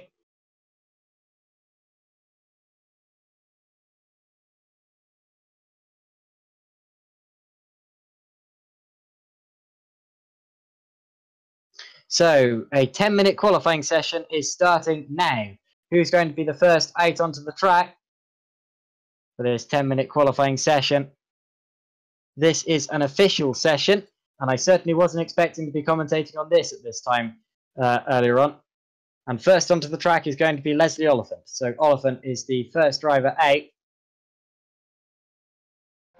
and he will show us this. He will show us this track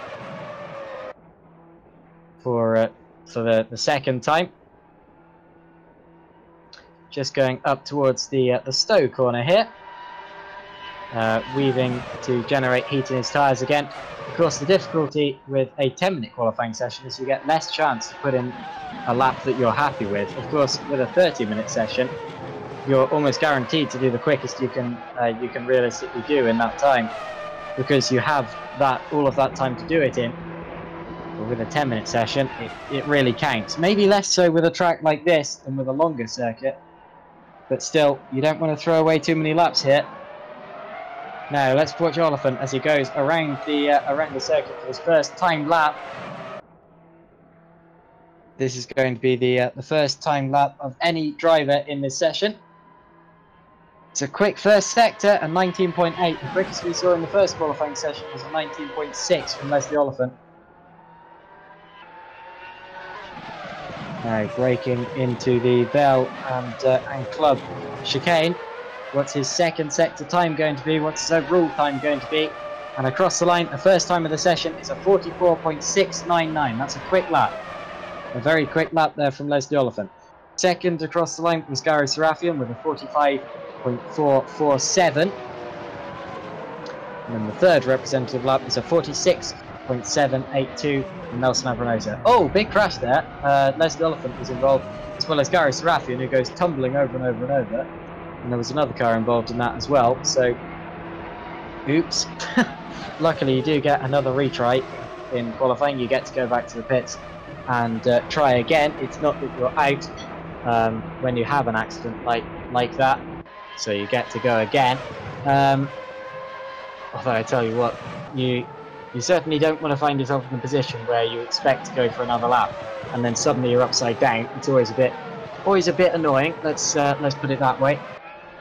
Clinton Falzon now puts his car to third position with a 46.342, and then immediately gets beaten by Nelson Abranosa, who goes up to third with a 46.304.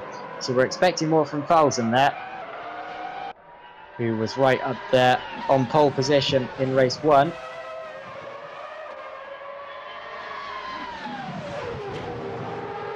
Indeed, Falzon already going about 1.4 seconds up on his lap here, so Falzon definitely improving. Now what's the lap as he comes out of the final corner? Surely this is going to be quicker from Clinton Falzen. And he goes second with it. Fastest second sector time of anyone. It's a 44.870 overall, which puts him 0.171 of a second behind Oliphant. And now he does a half spin actually, so ruins the next lap. Now, what about other drivers on this lap? I'm watching Nelson Abranosa at the minute. Whoa! Kicks it out going through Chapel, but actually that worked to his favour and he was able to get the power down. Now he's set a quick first sector by the standards that we saw him doing in Quali 1.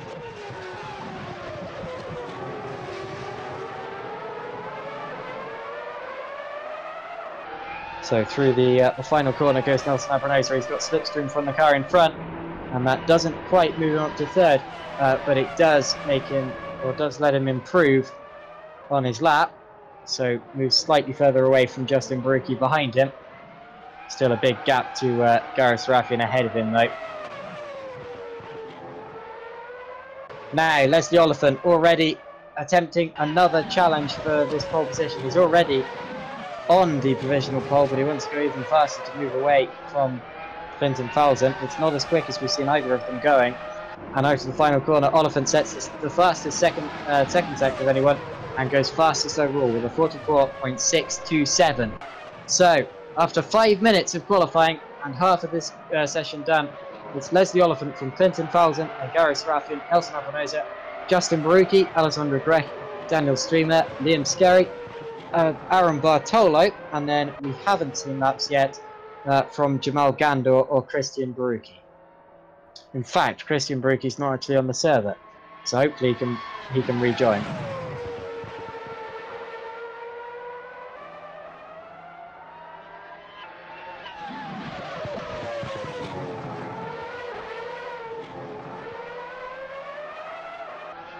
So, quick first part of the first sector for Alessandro Grech. He's taken a bit of a weird line through Chapel. He won't like that one. Still potential in the lap from Grech. He's currently in 4th position in this session. And not that far behind Gary Serafian, well about 3 tenths of a second. So that's a pretty big gap on a track this short. And runs over the inside of Club there. Across the line, that's not going to be a quicker lap from Alessandro Grech. What about Nelson Abranosa? That's a relatively quick first sector there from Nelson. About as quick as Daniel Streamer's first sector as well, so we'll keep an eye on Streamer at the same time. Actually, no, scrap that, switch to Clinton Falzen, who crosses the line and goes to first position. Clinton Falzen with a 44.517, very quick lap from Falzen, but Oliphant is retaliating. He's gone fastest of anyone in the first sector. He's coming through the final chicane now, so Leslie Oliphant going even quicker, trying to take his pole position back. And will he get it? I think he might. He's going to cross the line, and he does. It's a 44.422. That's the quickest lap we've seen anyone doing in this Thursday. Very quick lap from Leslie Oliphant there. Ahead of Clinton Falzen. The gap is 0.095. So less than a tenth of a second in it. Still a brilliant lap from Leslie Oliphant there.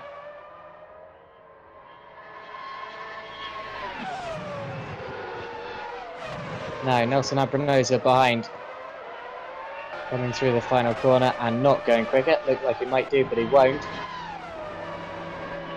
And again, Falzen and Oliphant both starting charges.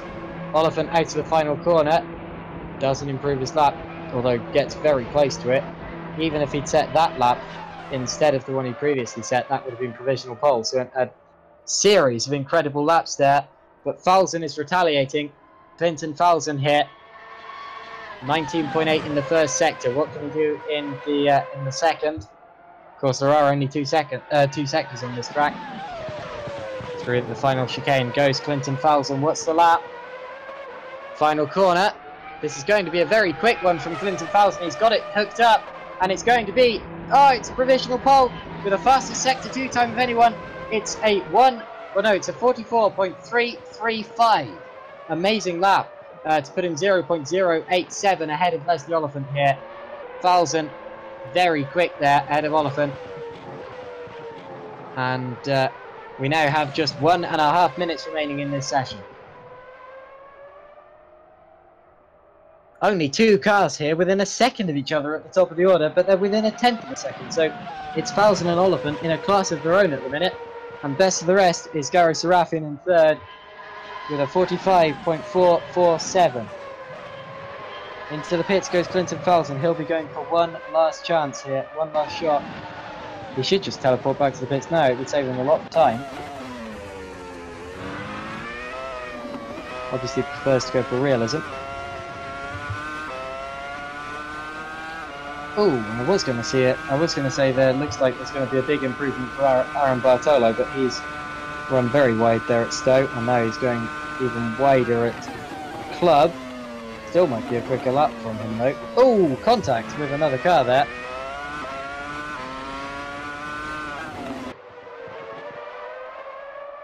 Now, Clinton Falzon will not get another chance to improve his lap. He's in the pits.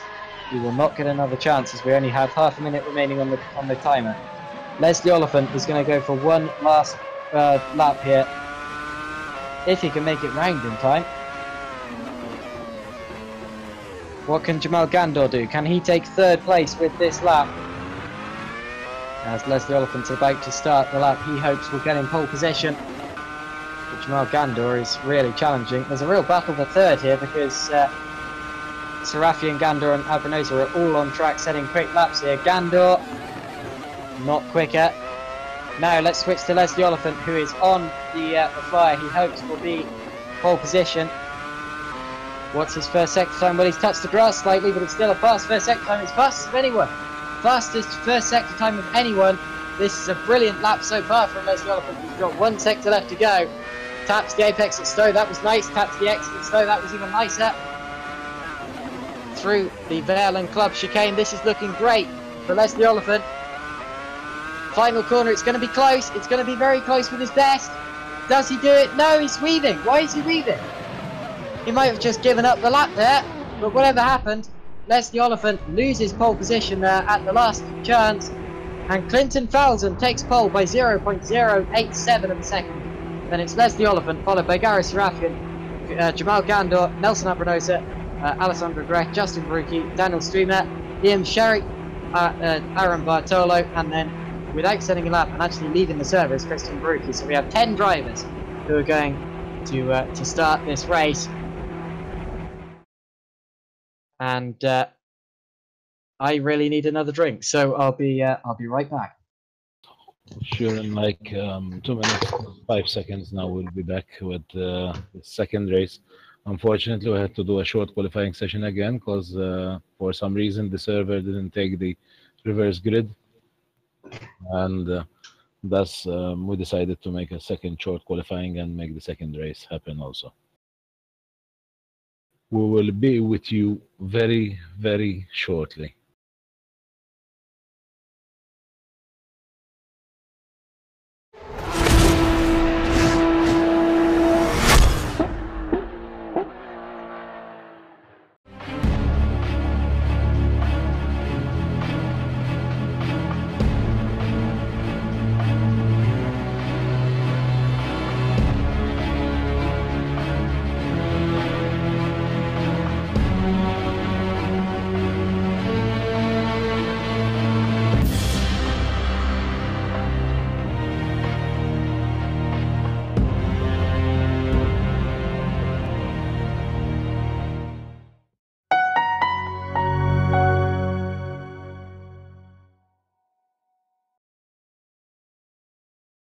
Gigabit Internet issa f'Malta. Gawdi mill-Giga Power biss mal-Melita Flexi.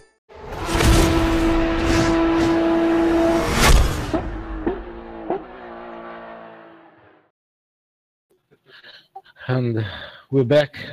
We're gonna have the start of the second race today, fortunately with a second short qualifying session due to a malfunction from the server. In 45 seconds we'll be going on with the second race of the day.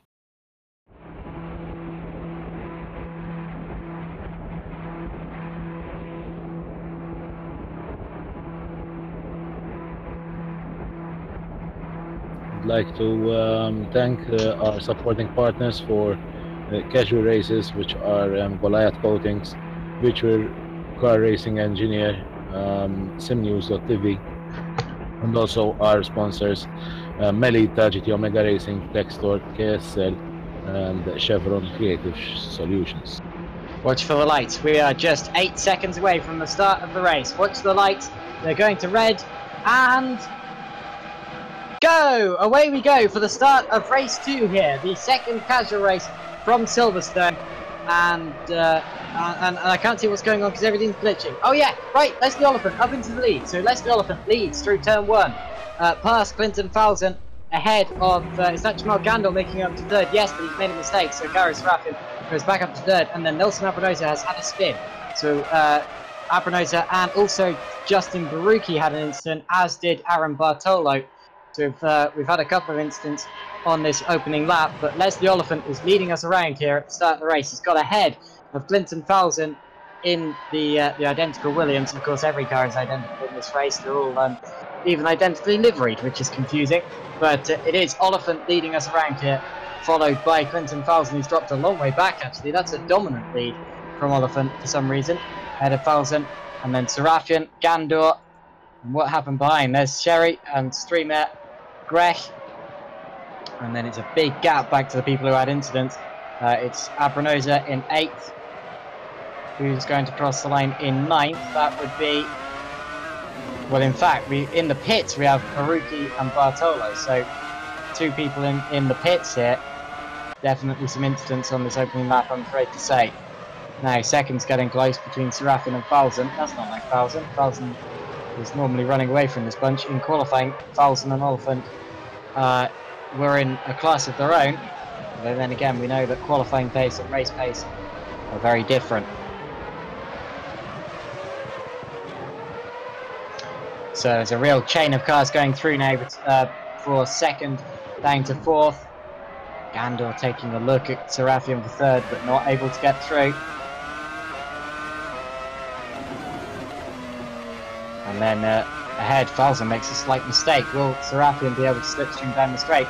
The slipstream really doesn't seem effective in these cars. I expected it would be, but it seemed very ineffective so far today, which is quite baffling, seeing as these are very aero-dependent cars. Oh, big slide there for Jamal Gandor. Gandor has a big slide, where he's far enough ahead of Daniel Streamer that he doesn't lose 4th position. That was a close one though. And now as we cross the start-finish line again, just trying to look to see if Falzon might have some sort of damage. I didn't see him making any contact at the start, but we're not usually expecting to see him this far off Oliphant's pace, because his lap times are about half a second slower every time here. But whatever the case, it's Oliphant from Falzon, and then Serafian in 2nd and 3rd. And then it's close further down for 7th position between Grech and Abranosa. Well, it was a lot closer. Now Grech is actually pulling out.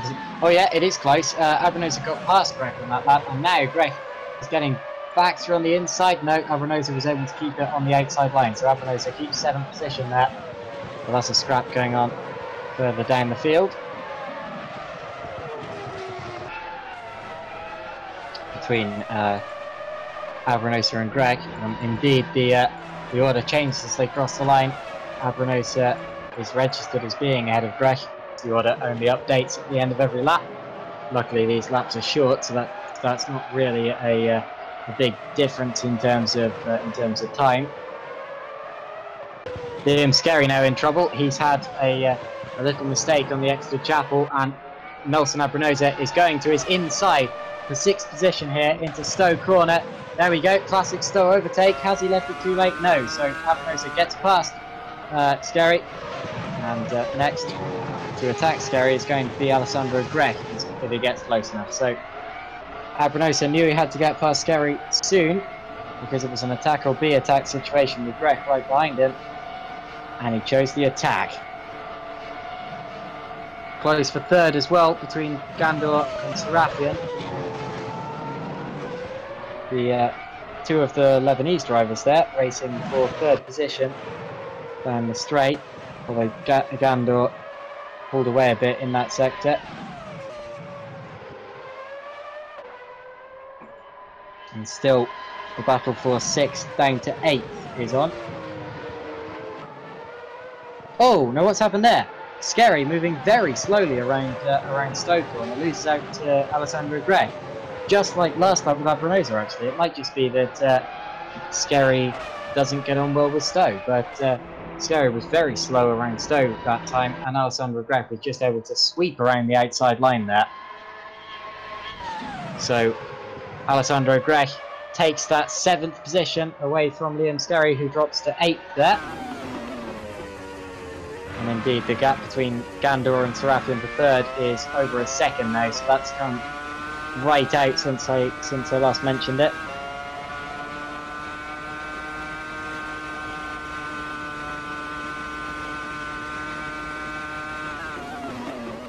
Now, oh, running wide there is Aaron Bartolo through Chapel. And still in the pits is Justin Baruki. He didn't get past the first lap, so problems there, real problems for Justin Baruki. Now the field is in this spread out stage again, where not many people are actually locked in combat. That's the difficulty with cars like these, because on such a small and twisty circuit, they do tend to push each other away with that turbulent air. And there does seem to... Oh, wow. Well, Aaron Bartola there had a bit of a scary moment with our leader, Leslie Oliphant, as Oliphant had to take to the... felt the need to take to the escape road there through Farm to avoid Bartolo. Saw that a couple of times in race 1 as well, and Thousand won't be happy about that, although I didn't see the start of the incident, so I can't exactly blame Bartolo for it. I don't know quite what happened, but Oliphant certainly felt the need to go across the escape road there, which is always a bit of a scary situation.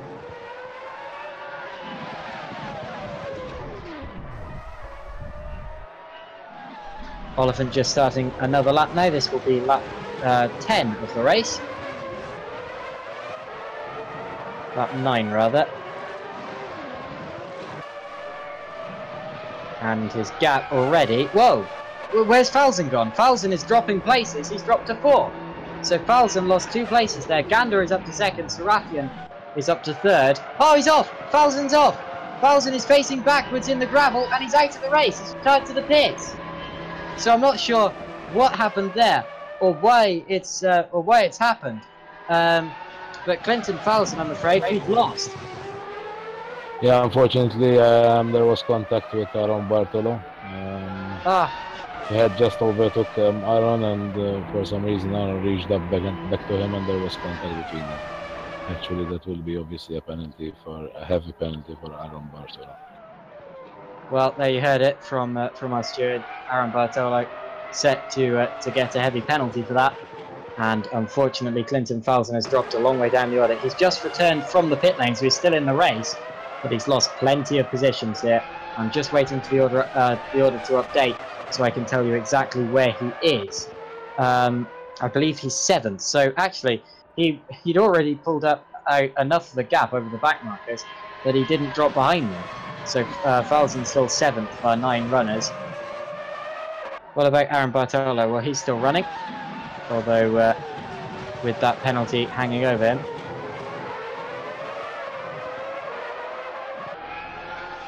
Now across the line to start another lap goes Jamal Gandil. He's running 2nd, 10.4 seconds behind Leslie Oliphant. That's the gap for lead after our first 10 laps.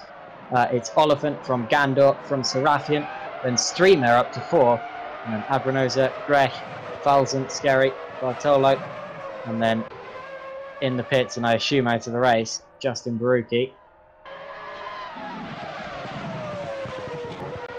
So 9 drivers still running in this race now.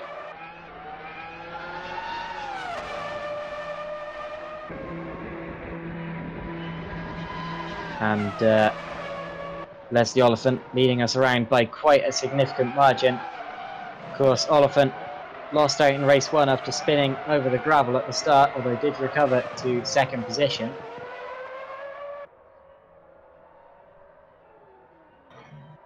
And now in race 2, looks as if he's going to bring home a win. Although still we have over half the race to go, so it's too early to call it. It's just looking very good at the minute for Leslie Oliphant.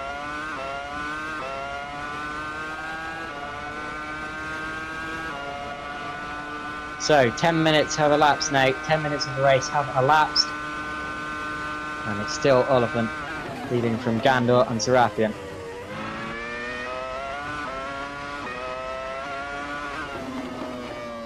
Across the line they go again. I'm interested in Daniel Streamer in 4th position. This is going to be by far his best result so far. The same can be said about Nelson Abranosa in 5th place, I believe. Although I have a feeling he got a 5th place before, but I'm not quite sure. Streamer just getting past the back marker there. I believe that was Aaron Bartolo again. It wasn't. It was actually Liam Skerry. Whoa! Skerry bounding over the curve there. That was some of the most aggressive curve riding I've ever seen there. Very, very aggressive, and Skerry now drops a couple of on-track positions as a result. He was a couple of laps down anyway.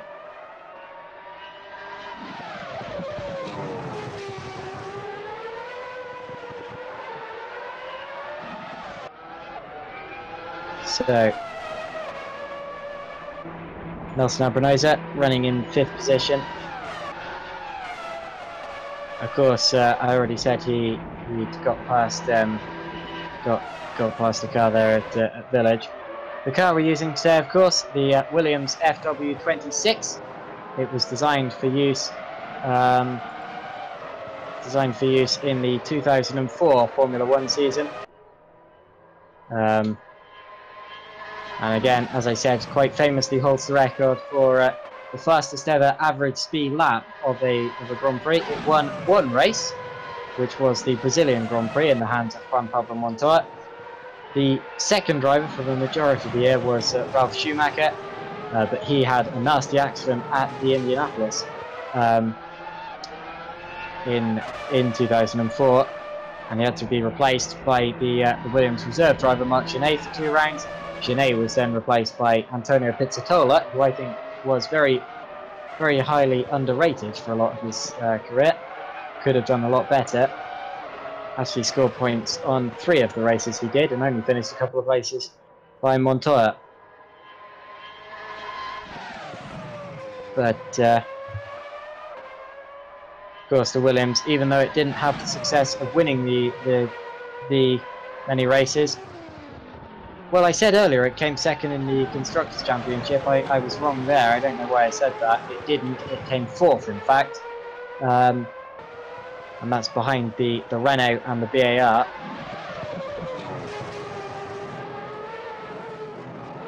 Of course, first place was the Ferrari. That goes without saying, really. Ferrari utterly dominant that year, as they were for the most of the early 2000s. But this car, the Williams F2004, still lives on in F1 history as being one of the strangest looking cars as well, with its famous walrus nose. That's the configuration we're running today, because they didn't always run the walrus nose. They got rid of it as the season progressed. But they ran the walrus nose at the start of the series, and we're running it today. And you can tell when you have a look at the front of the car just why it's called the walrus nose, because of those 2 prongs it has at the side of the front wing, of the nose cone rather, which do make it look quite a lot like a walrus.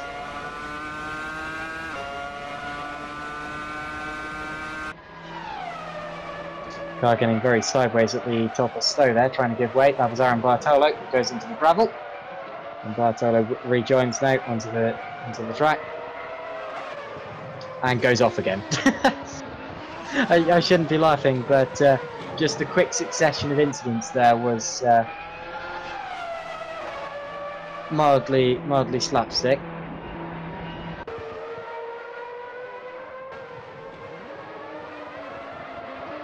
Meanwhile, Alessandro Grech has actually just been lapped by Serafian now, isn't it? So Grech not having the best of days actually to have already been lapped by our 3rd place driver, Gary Serafian. Serafian, I don't think has scored a podium in any of our casual races or main series races yet. So this might well be his first. Gandor, I think, has finished on the podium before. I don't think he's won anything. He's currently running in second place. There's the Oliphant, of course.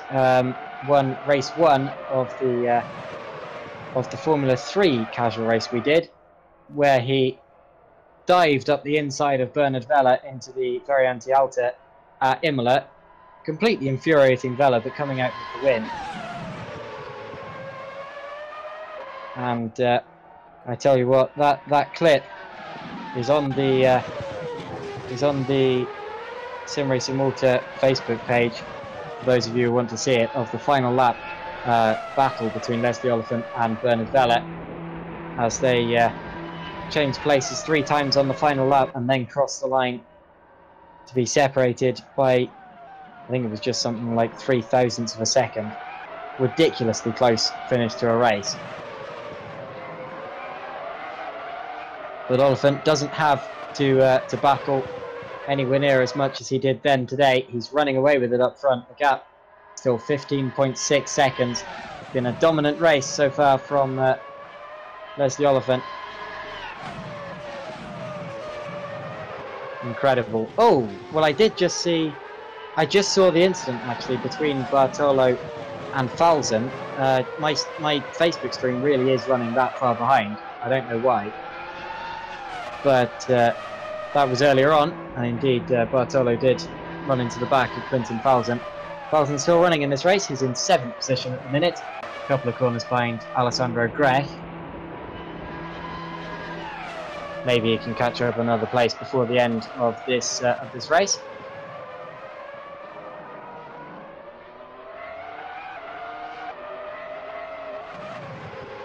Falzen just going through the intersection of the track at the minute. Of course, we're not using the full Silverstone circuit today. This is the international layout of the track, which has a cut-off just after the village section of the track, which then rejoins at the top of Chapel.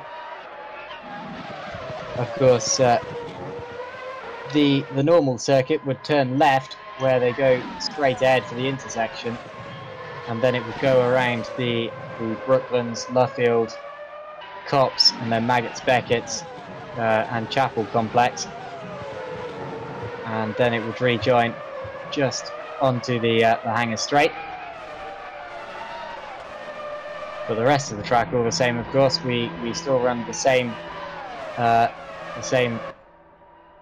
layout of Stowe into Club. Oh, incident for Daniel Streamer. He's lost a place to Nelson Abranosa, and he just had a very weird off going into the village section there. But Nelson Abranosa is up into 4th, and Streamer possibly struggling here because he had a very weird off where he just seemed to steer off the road going towards the village complex. I'm a bit surprised by that, but still running, obviously, so nothing too drastic there.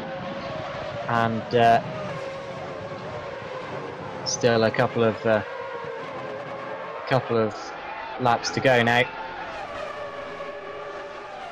There's a slight twitch coming out of the final corner there for Streamer, but Abranosa is a long way ahead of him.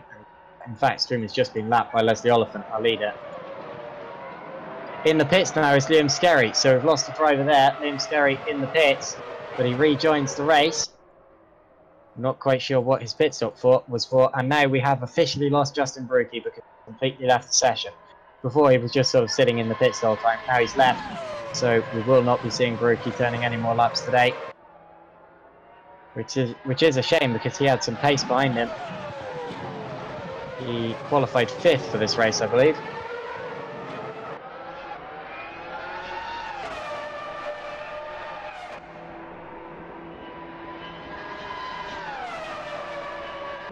Now Leslie Oliphant starting lap 25 of the race out of 30. This should take about 23 minutes in total. We've done over 19 now. We've done 19 and a half. So we're getting relatively close to the end of this race.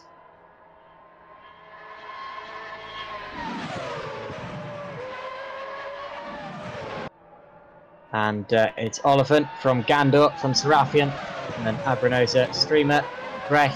Falzen's out. Where's Falzen gone? We've left the server. Unfortunately, we've lost Clinton Falzen. So Falzen, who was a pole sitter for this race,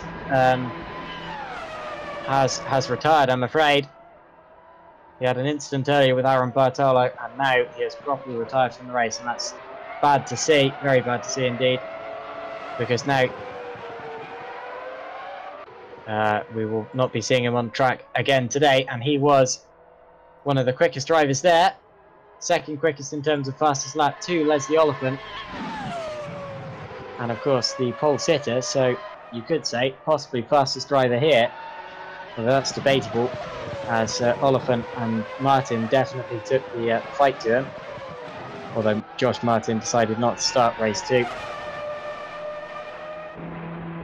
Just 3 laps to go now. Whoa, spin there for Liam Skerry. Great place there.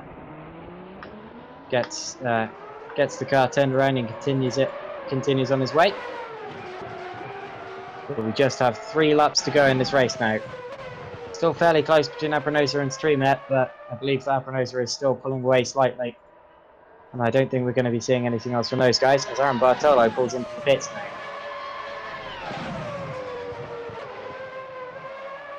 And another spin for Liam Skerry. That's coming out of Stowe. Hopefully he doesn't collect anyone. Luckily he didn't, but someone else went for a big spin, trying to avoid him. Who was that? Oh, it was Oliphant! Oliphant went for a big spin, trying to avoid spinning Liam Skerry. I don't think, in fact he's cutting over the grass now, I don't think he's going to lose the lead. He's a long way ahead of Jamal Gandor, but that was a scary moment there for Leslie Oliphant, spinning across the grass there at, spinning across the gravel there at Club, at Vale and Club. Very, very scary, but he's managed to keep the car running, and he's still 12.6 seconds ahead of Gandor through that checkpoint. Wow. Shows just how dominant Leslie has been today, but that was a close, scary situation.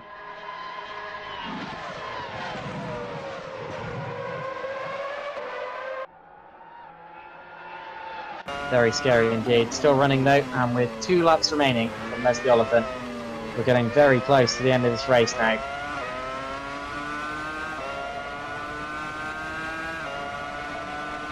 So the gap that Oliphant has as he goes on to the final lap is about 12 seconds. He's got a bit of a back market traffic to get through that. That was actually Daniel Streamer in 5th position.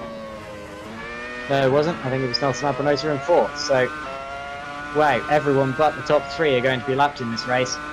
And the gap to the lead is 11.798 on this final lap of the race. Through Stowe for the last time. Leslie Oliphant just has a couple of corners to go now. And he will be very relieved to see the checkered flag this time around. Leslie Oliphant around the final corner now. And crosses the finish line to win race 2. Leslie Oliphant wins it. He deserved that after race 1. Now Jamal Gandor is going to bring home his car in 2nd place. There he goes. 3rd is going to be Gary Serafian. 4th was Nelson Abranosa, a lap down. 5th was Daniel Streamer. Then Alessandro Grech, Liam Skerry. Clinton Falzen didn't finish. And we're still waiting for our last finisher, who is going to be Aaron Bartolo, a couple of laps down. There he goes. Aaron Bartolo crosses the line. And that is the race over, as we also lost Justin Brookie, who would have been 10th. And that's the end of that there. So we've now got a couple of interviews with some of the drivers from that race. So we're going to start off with Leslie Oliphant. Hello, Leslie. Now, I remember before that Leslie was having problems with his microphone. Has that been sorted? We don't know yet. Just obviously moved him to this channel, and we'll see. I hope he managed to sort his mic problem. Leslie? Okay, we'll come back to Leslie. So we're going to start with Garo Serafian. So Garo there, 4th in race 2. That's quite a decent result there. And race 1, although it wasn't as good as it could have been, it was still a rather good result for you. Can you talk us through how this race weekend looked from your point of view. Yeah, good evening. I was running third in the first race, but some of the back markers hit me in the front wing, so I couldn't. I had lost 3 seconds per lap, so I pitted several times. In the second race, it was better. I started fourth or third and finished third, so it was good. The pace was good and the tires lasted good, so it was a great race. And congrats for the winner and Jamal, my friend. And then race 2 as well, finishing fourth place. I can imagine you're quite happy with that there. Is it fourth or third? Actually, you might have been third. Yeah, I think it changed. I think it changed. No, yeah. I was third for the last 25 laps, I think. Well, I got it completely wrong then. Yeah, sorry. You were third place. I'll double check it, but I'm pretty sure you were. Indeed, you were. So that's a podium for you there. So very well done for that. Thank you, mate. Cheers. Okay, well, that was Gary Sarafian. Thanks for speaking to us, and we'll see you in the next round. I can imagine. So, moving on now to our next interviewee, we have Jamal Gandor. Hello, Jamal.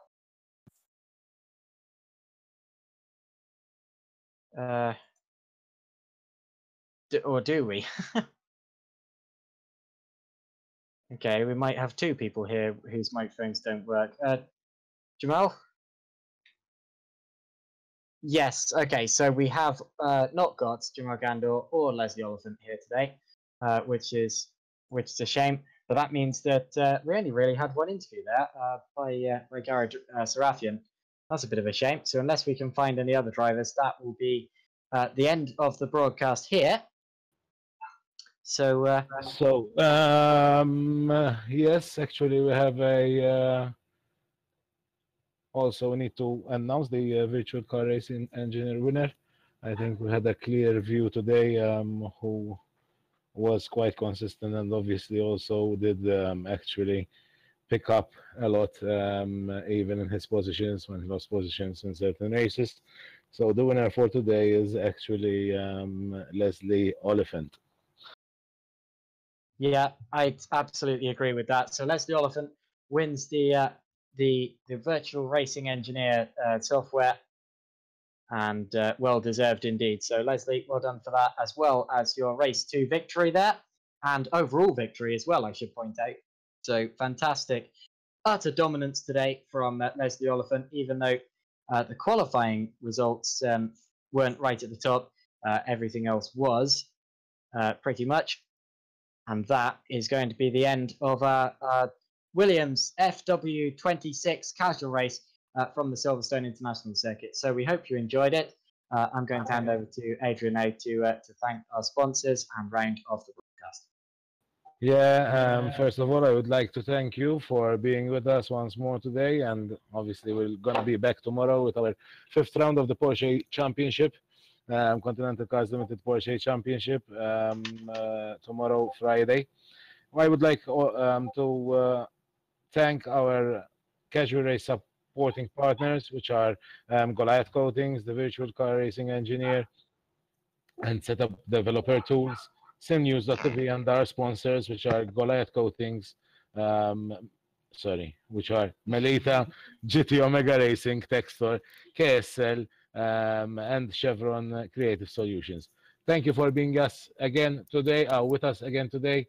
See you tomorrow for the Porsche. It's over there. I'm talking to Justin over here and over there. See you tomorrow for our 5th round of the Porsche Cup. Thanks and good night.